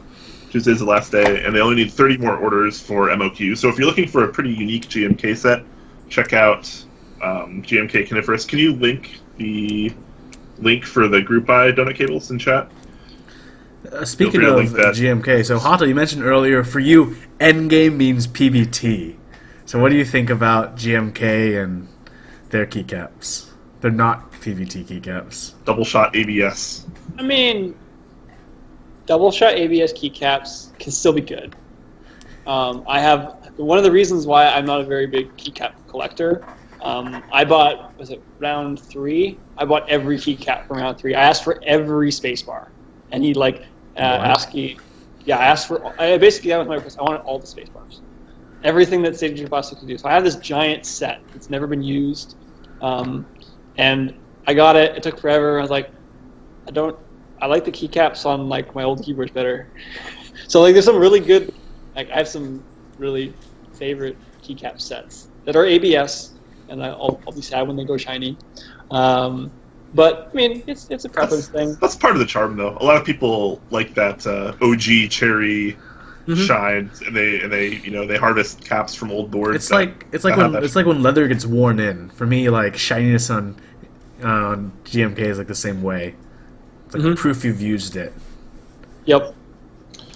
Yep. So, anyways, that's GMK Muted or GMK Mute, something like that. Looks pretty cool. But moving on, because we're gonna try to. What do you got for us, Brian? What do you got for us? Duck Lightsaver V3 was just announced yesterday. Cool. So if you're into that 96 key layout, I think a lot of people and you want what is arguably the most premium 69 key keyboard, 96. You should do a 69 key keyboard too. That'd be like so meme. 96 key keyboard. If you're in on that, then check that out. Elton just put up something about it yesterday, so I think it's going to do pretty well. A lot of people have been itching for a 96 key layout. Yeah, I don't know if there's actually going to be a limit on this one, like there was on the Eagle Viper, but I mean, hopefully there won't be. I don't know what the MOQ is if he's doing one, but I'm sure it'll meet that because it's a duck board. All right, moving right along. Some things I just learned today that I thought were pretty interesting, actually. If you haven't checked, if you haven't checked Originative today, you should, because Originative just put out linear mod switches. So no longer is mod switch limited to tactile. There are 3 new linears. They don't change names, unfortunately, which I'm kind of a little disappointed. No. So there's still mod L, mod M, and mod H. Should have done like mod LS, MS, HS. Yeah, exactly. Because they're the same color and they have the same name, but they're not a tactile switch. They're a linear switch. I mean, I can see it if they like keep the same stem for the same like different weights, because they just change the spring and that's cheaper. But it's linear. You had to like. Yeah, no, I think there should be some kind of name clarification here, because I think just calling it like mod L linear isn't really the best way to go about it, because physically they look exactly the same. Yep. Like if you didn't press them and you just had them in front of you, you wouldn't be able to tell the difference. So that's a little unfortunate. But well, hopefully they aren't as scratchy as some of the mod switches people have been receiving. Yeah, I'm really interested to get my hands on this. Something to point out is the linear version is $10 cheaper than the tactile version for a pack of 70 at least. I'm assuming that price scales correctly also. Yeah, so they are a little bit cheaper, so that's cool. The mod switches, the tactile versions, maybe a little bit too expensive, but it's arguable. Zelios can apparently do that, but Zelios also has a pretty big hammer lock on the custom switch scene in the community. I'm really interested to try these. I'm hoping that I'd be interested in comparing them against my pandas. Yeah, I think that'll probably be a more fair comparison than anything else on the market right now. But speaking of originative, they're also doing something else. Let me see if I can go ahead and find this. New weights for... Yeah, so why can I not see this? Oh, okay, I'm sorry. So on this link, and if you click on the mod switches, if this link doesn't already bring you there, and you scroll down a little bit, you might have noticed there's actually going to be a new weight of mod tactile switches. SH. So they are doing a quote-unquote super heavy version that actuates at 70 grams, so that means the spring is probably pretty close to 90, somewhere between 90 and 100. So this will probably satisfy the people that are more into Cherry MX clears, and they find those 78 gram springs a bit too light. Yep. This will be interesting because Zelios won't have, or at least right now, they don't have a competition to this. Nothing ultra heavy. So this is going to be our first, like, really heavy switch from a custom vendor like Originative or Zeal. So I'm looking forward to that. That could be cool. I don't know is that something that's like really in demand? I like MX Grays, but I don't see many people with MX Grays, tactile Grays, so I mean, yeah, it's one of those things where, as an enthusiast, you always know at least one other enthusiast who likes his really, really super heavy keyboards, but you don't do it yourself usually. You just know that one guy who does, and somehow he gets it done. I don't remember who it is, but it might actually be, is it Donut Cables, that uses like 185 gram springs, and he's just like, they're light. So like, that's not... There's a trick to typing on those. I don't know if you guys have ever played piano, but you're supposed to like lean into your keyboard. Like you're actually supposed to play with your weight of your body. So if you do that when you're typing, heavy switches are no problem. That makes sense. It's like because you're not using your fingers to move around, you're actually using your body and like falling into your keyboard. And so like light keyboards actually feel like really light when you do that. But like that's kind of like my trick for doing heavy switches. I find they at least for the tactile or clicky ones that are like really, really heavy, it can wear on you. Like I have some 320 gram Hall effect switches. 320 grams. And I know at least one switch that I measured with my V1 force curve gauge that went over 700 grams. Goodness gracious. So they had like two actuation points. Yeah, it was insane. Well, today we all learned that we type wrong. So everyone in chat suddenly started leaning over their keyboards. Don't even get me on like wrist rests. Like I can rant for hours on those. I'm just gonna like leave everybody having a good day because I'm just gonna like make everyone feel bad because if I talk about those. Wrist rests. Admittedly, I use a wrist rest. I actually love it. I find it way more comfortable. But I do know, aren't they like really bad for your wrists? Yes. Yeah, they are. Really they're bad for your wrists. Really bad. Yeah, they're really bad. It's one of those. Oh, sorry. Go on. Keyboard feet were designed to sell more wrist rests. Because the only reason you need a keyboard foot is to like put your wrist down, and that sells more wrist rest. Wow, that makes sense. So are you more of a fan of the like a completely flat typing experience, or do you like a little bit of angle? It depends. Like I used a Kinesis for a long time, and those are great. It's all about like properly positioning your hands. I also have, not here where I'd show it, I have one of those forearm rests. See, like you rest it on your forearm and you can like move your arm around, and so it like always keeps your elbows at the perfect level, so you never need to rest your wrists. I saw them in Japan way back in like 2009, and like you can get them on Amazon. They don't cost that much. They're these aluminum. Let's see if I can find a link to them, because for anybody who has like elbow or wrist issues, it like actually helps a lot. And I got two of them. Standing desk actually works better overall, but if you're slouching and sitting like I typically do, it helps a lot. My posture is I feel like wrist rests though, even though like they are worse for you, I feel like they're the slouching of the keyboard world. Like, slouching is bad for you, but it feels good when you're doing it, even though it worsens your posture. It's like the same thing with I feel about my wood wrist rest. Like, I know it's bad for me, but it's all right when I'm already slouching and just back and a slob. I mean, they do look pretty cool. I'm not gonna diss that. The aesthetics of having a $5 block of wood on your desk. Mm-hmm. Hey, it's kind of elegant. It's trendy. Aesthetically, it's hip, as the kids would say. I'd be curious to know actually what percentage of enthusiasts use wrist rests. I feel like people don't really talk about them very often. I see them posted every now and then, at least wood ones. Yeah, I tend to prefer the wood ones. Yeah. Oh, I found it. Here we go. Cool. Okay. So these are your elbow rests.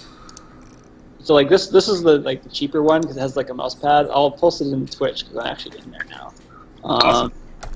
So there's like an Amazon link to one of them, and so like if you actually have I had elbow problems for a long time because my elbows were lower than the table and blood would pool in my elbow, and so this helped a lot with that. I used one for each arm.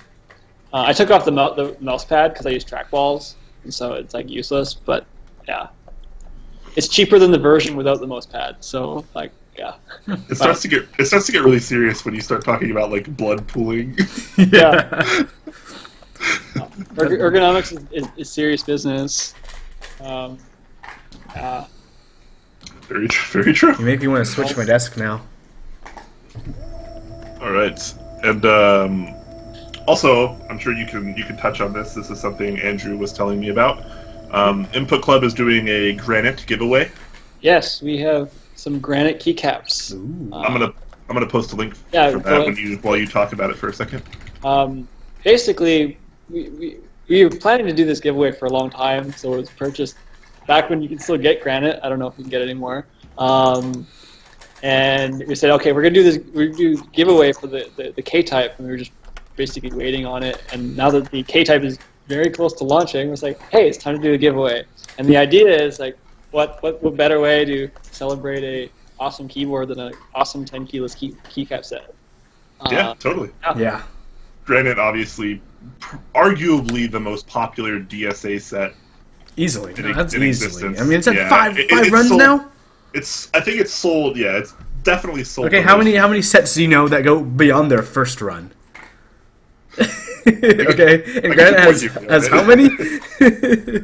Yes, Granite is arguably, not arguably. It's not arguably. I think the most popular DSA key set.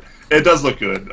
I like it because it's simple. It's not like purple and orange and stuff. Like it's not flashy. It's like you can put it on a standard keyboard and nobody would look at it and say, oh, they just say it looks nice. Yeah, it's one of those sets that pretty much goes with everything. Yep. Awesome. Giveaways are always good. Yeah, and awesome. You guys should check out the giveaway, guys. Granite is great. All it does is just they just need your email and I guess your Facebook to be verified. Yeah. And I believe what it tries to do is it tries to see if you like promote it, so like you like the page, tweet it, or like it on like Facebook, and like who figures out who does more. I think that's kind of how. Oh, that's nice. Yeah. That is an optional step. K-type more will know about it, and so then you get more chance to get a set. So awesome. That's awesome. I bet that Granite set would look pretty good on a K-type. Yeah, I'm pretty fair. Anyways, that's our news lineup for today. So let's move right into a Q&A real quick. So we've already gone on. You're in chat and and you have questions for Brian or I, or more importantly, Haata. Throw them in the chat. I know there's a lot of questions earlier, so he's going to be on the lookout now for the questions that were asked earlier if you want to question them at any time. Here we go. Robot Maxtron asks, my question to Haata, number one, thank you for continuing... Wait. That's not a question. Is that even written right? Thank you for continuing stand by your commitment to open source hardware and software. Yes. Okay. I can English. Are there any plans to continue improving on existing designs like the Eurodox Infinity or the Infinity 60? So yes, we'll continue doing open source stuff. That's like one of the things I think is very important in terms of what my goal is. My goal is to push keyboards forward. So I want people to copy me. I really do. I think it's really cool when you can just flat out copy my stuff. It'll be cheaper if you buy it from us because we'll be designing it this way. But if you want to take our design, so that's like very important. You can fix your keyboard because we'll have the schematic online, right? Like you can make your own PCB if you want. It's kind of expensive, but it's there. So making it all open is very important to me because it just makes things so much easier. The other part in terms of like improving existing designs, short answer is yeah. When those happen, I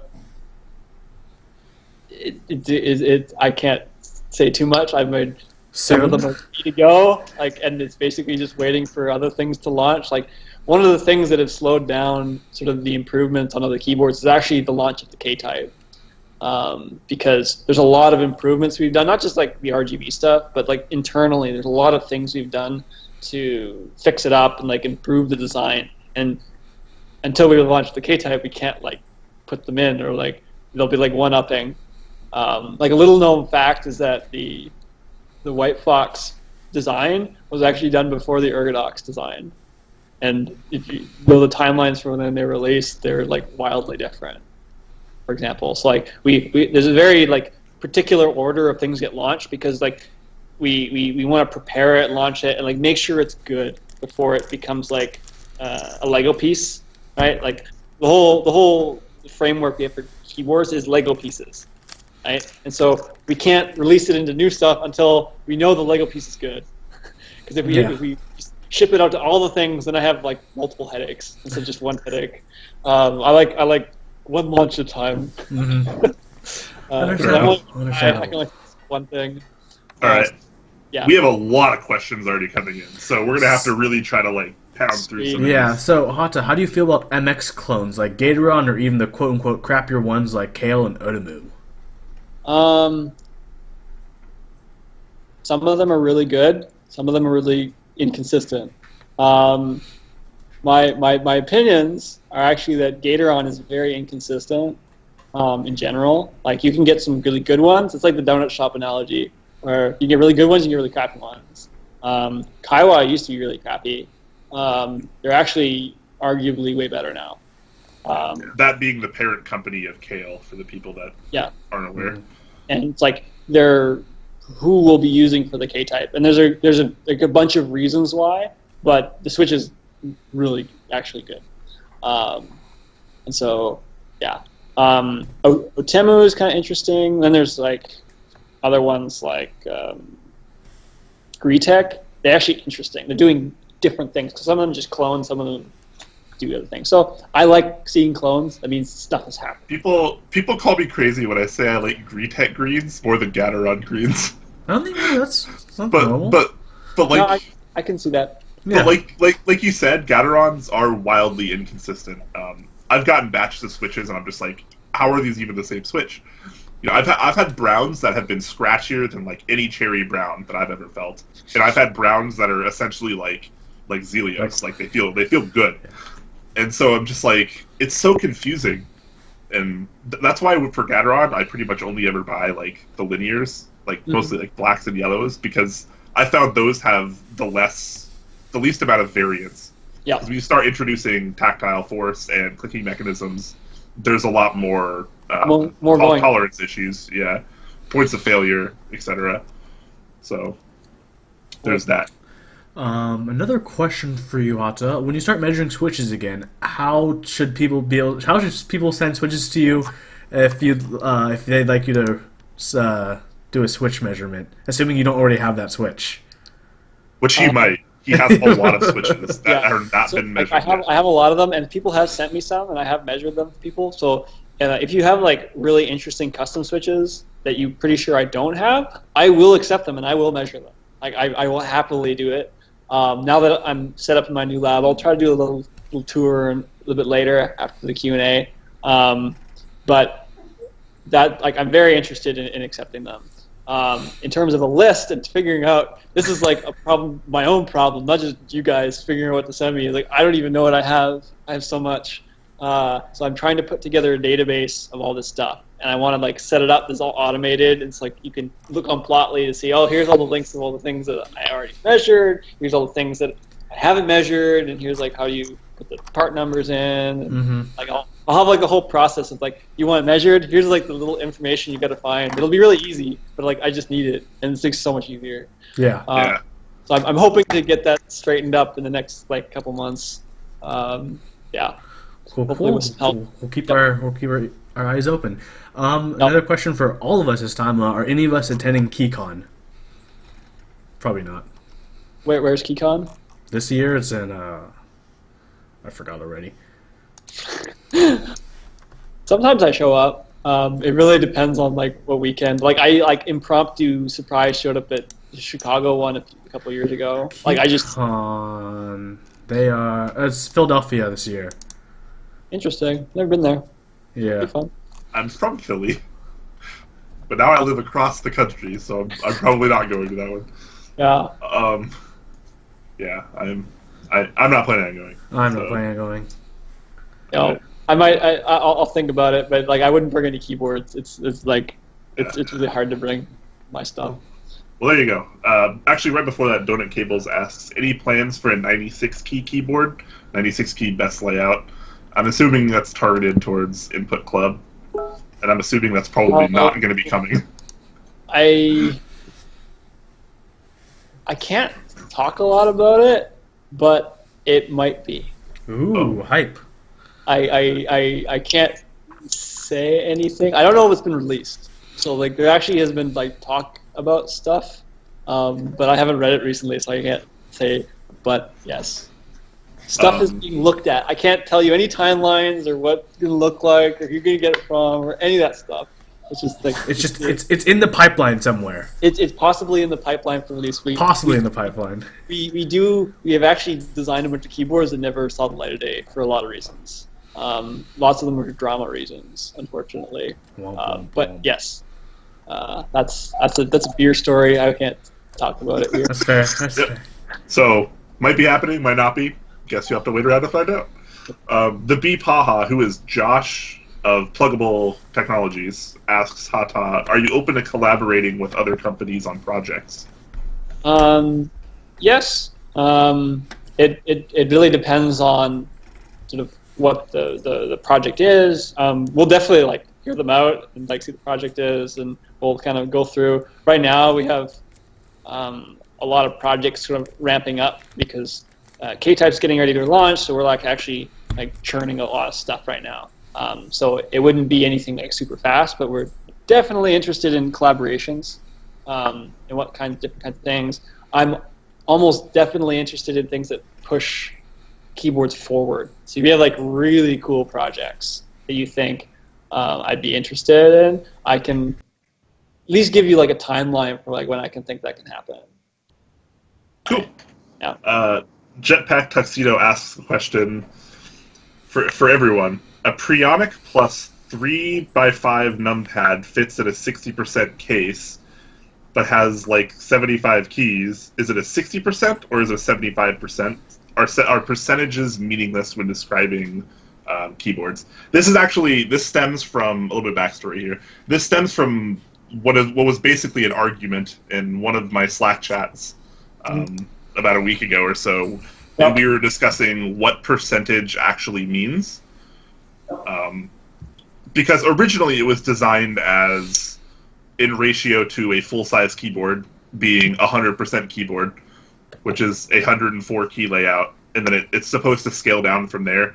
But we have so many new layouts on the market these days that you obviously can't use percentages for everything, because then we get to things like 68.6% of keyboard, like, you know, I feel like instead like of like per key, like the way I've always done it is percentages are like rough estimates of area or shape. Because it's 60% is roughly 60% of the area of a full size. I just do it by area because an HHKB is 60%, but it has a different amount of keys than an ANSI 60%, right? But it's still 60% because it has that footprint. Japanese happy hacking versus normal happy hacking. I think footprint can definitely have something to do with it. Overall, I think the percentage system either needs to be like really vague or it shouldn't exist at all. Because, okay, actually, the argument stemmed from the two keyboards in question were the RS-68, which is the quote-unquote standard 65% layout, and then there's the Magic Force, which has the same amount of keys, but it's like, you know, two of the keys are moved from that far right column. They're moved over like a little bit to the, extending the keyboard by like a full 1U, which is like, you know, what, like 2 centimeters or something like that, like not very much. Is that still considered a 65% keyboard, or is it now an entirely new percentage because of that, you know, less than an inch difference? Yeah. Silly, right?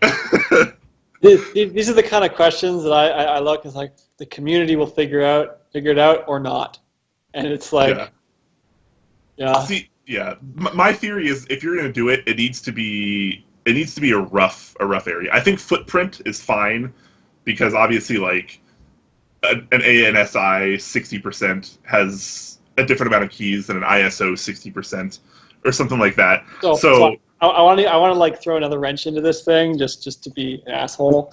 You're muted, Huey. The Neutron keyboard has smaller key sizes. So, Huey, you're muted. Oh, okay. Yeah, I was saying the Neutron has like 90% of a normal Topaz keycap size, right? It's like a little bit smaller. Yeah. So if you put those into a 60% layout, is it still 60%? Yeah.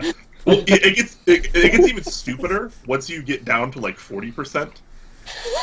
This is my 36 key. Yeah, there are tons of different layouts and layout sizes and like configurations for 40% and amount of keys. Yep. They all roughly have the same profile, though. Yeah, see, that's what I'm saying. Like, if you're going to use percentages, it needs to be rough. Like, there's 40%, and like all of those are 40%, and then there's like, you know, in my eyes, if we're going to use the percentage system, like a Magic Force and an RS-68 are both 65% keyboards. Yeah, it's not a different percentage because it's like, you know, arranged differently, that much longer, and two keys are shifted over. Like, you're arguing semantics at that point, and it's, I don't know. I'm not a really big. I don't like using percentages usually, anyways, and if I do, it's just like 60% because everyone that's kind knows of like that. That's kind of like the main like everyone gets that. That's true because when you think about what people call keyboards, they call them a full size, a TKL, a 60%, and a 40%. But in the last like year or two, it's been like now you have 65% and 75%. And things like that, and there's so many new layouts that the percentage system wasn't really designed for this, and it's kind of hard to move forward with that unless you just take like a general idea. Mm-hmm.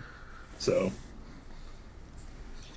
maybe we need to flesh out the field of abstract percentages. Yeah. See, and like in the Twitch chat, they're saying like, is HHKB a 60%? Yes. Like I call it a 60%, yeah.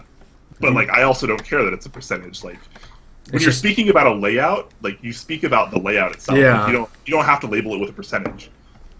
At least when you're talking to another enthusiast, when you say HHKB, they know what an HHKB layout looks like, and it's a rough approximate size.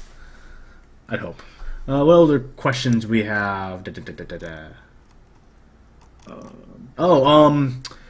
Question for you, Haata. Does Input Club not like cherry stabilizers? Because almost all of your keyboards have always had CoStar stabilizers. So, there's a story behind this. Yay, another story with Haata. I hate CoStar stabilizers. I'm sorry for the CoStar stabilizer lovers. I hate them so much. Like putting these stupid space bars on and then not fitting this thing.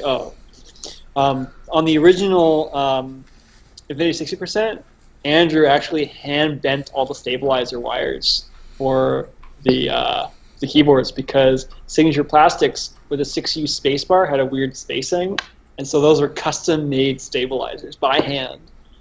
Because we did the dumb thing and asked the community, what layout do you want? HHKB, and it has 6-unit spacebar. We did get noticed by who's the designer of the HHKB? He actually noticed us and tweeted us. AT Wada?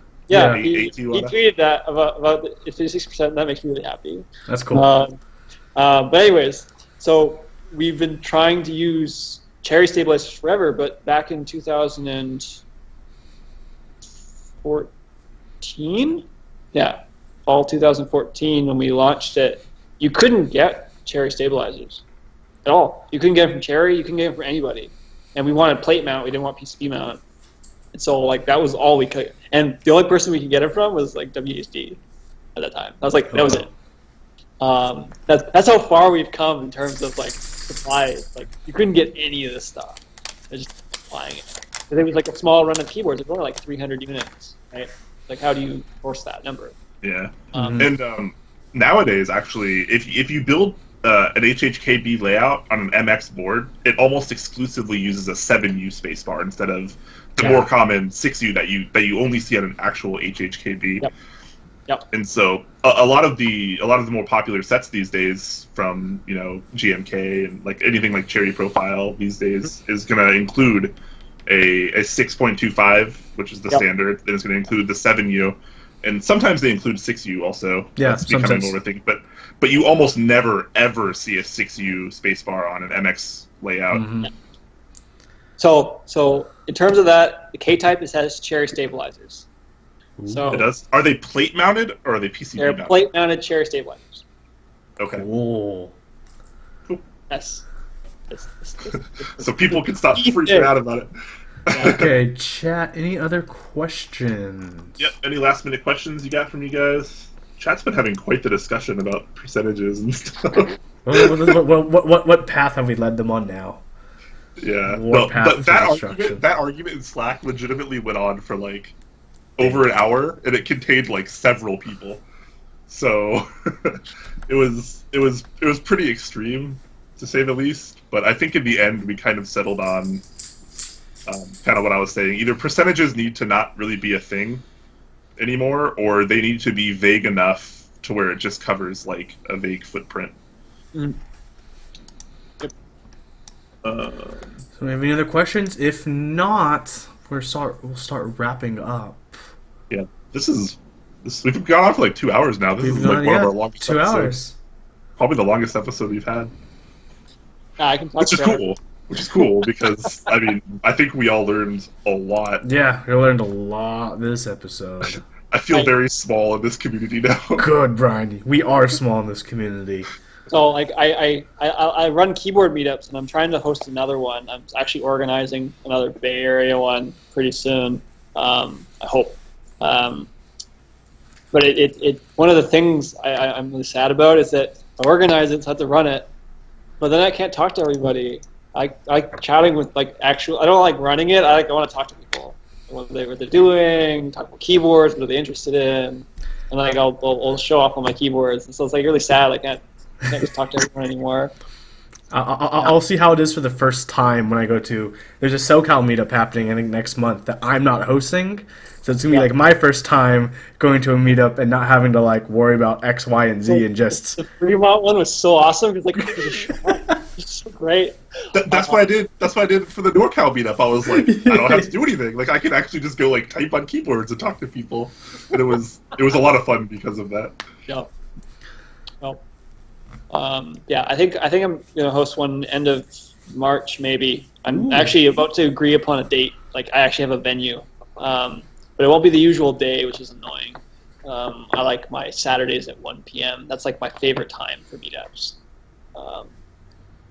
But yeah, we'll see what happens. Well, speaking of the Seattle meetup, then it'll probably be Saturday at 1 p.m. Yeah, Saturday 1 p.m. is the best time for meetups. Take it from 17 different meetups. Yes, it's the best time.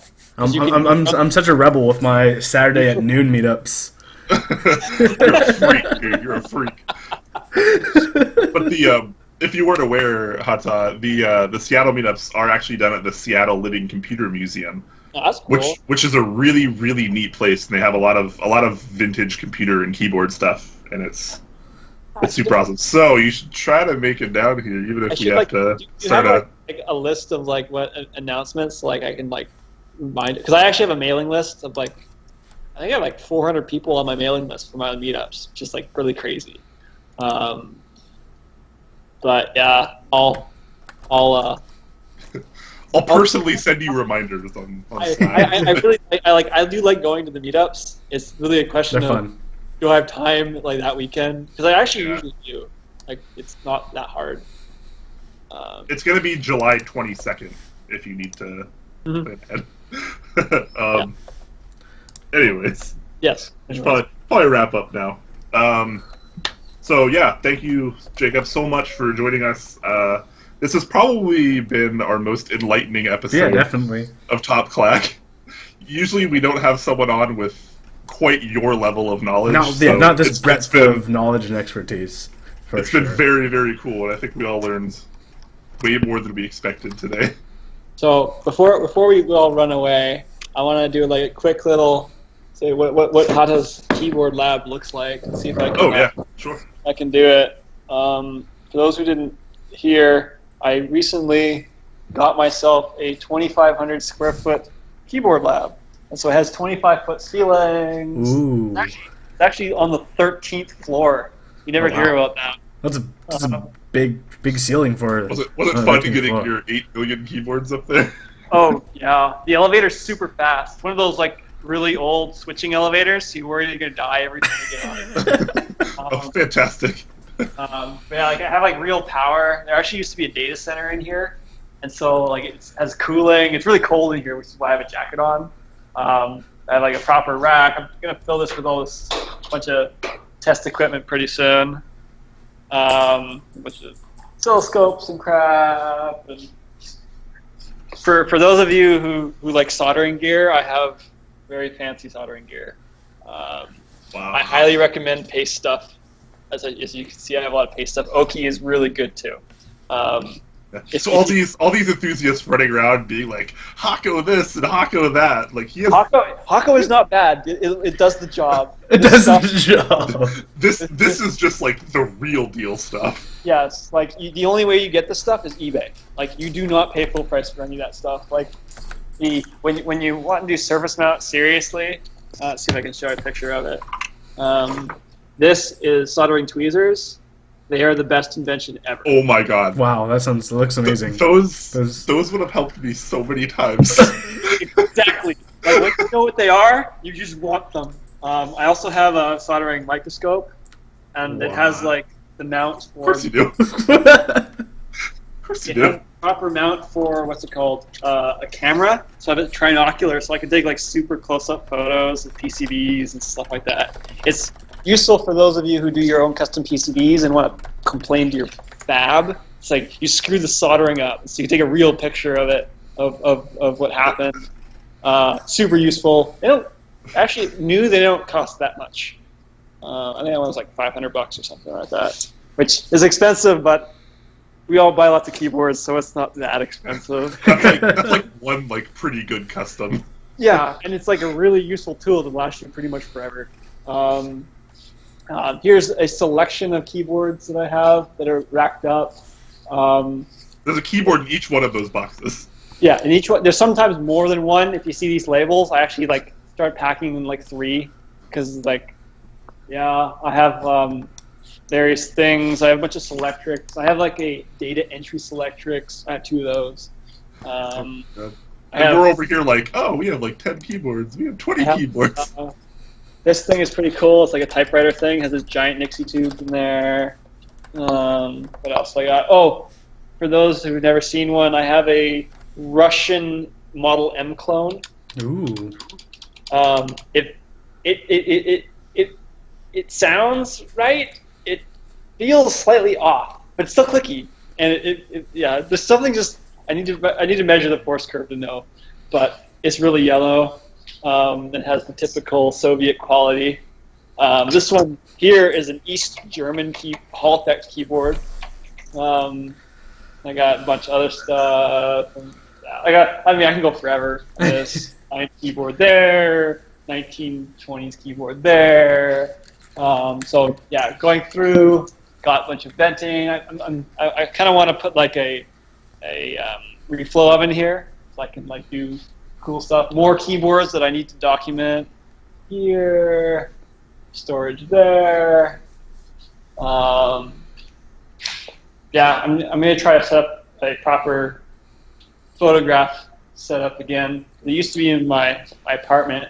Now that I moved everything over, then I have a chill area, pool table. Nice. Work hard, play hard. Yeah, and then I have a nice view of. You can't see right now, but I have a view of City Hall. Oh, that's cool. Yeah, in San Jose. This is for those of you who know San Jose. This is actually in one of the original skyscrapers of the San Jose area. It's 1920s, so it's a really cool building, and right close to where I live, so I can just decide like, hey, I'm just gonna walk over and work That's on easy. keyboards. Yeah, it's so nice. But yeah, that's Thank you that's the lab. for the tour. That was Yeah, awesome. that's awesome. And thank you so much for showing up on Top Clack. Right before we roll out, I'm gonna roll the intro again, because people The love outro. it. Outro. Well, I haven't finished the outro yet, but I will soon. So Well, when you roll the intro as an outro, it it's becomes always an the outro. Okay, here's the outro.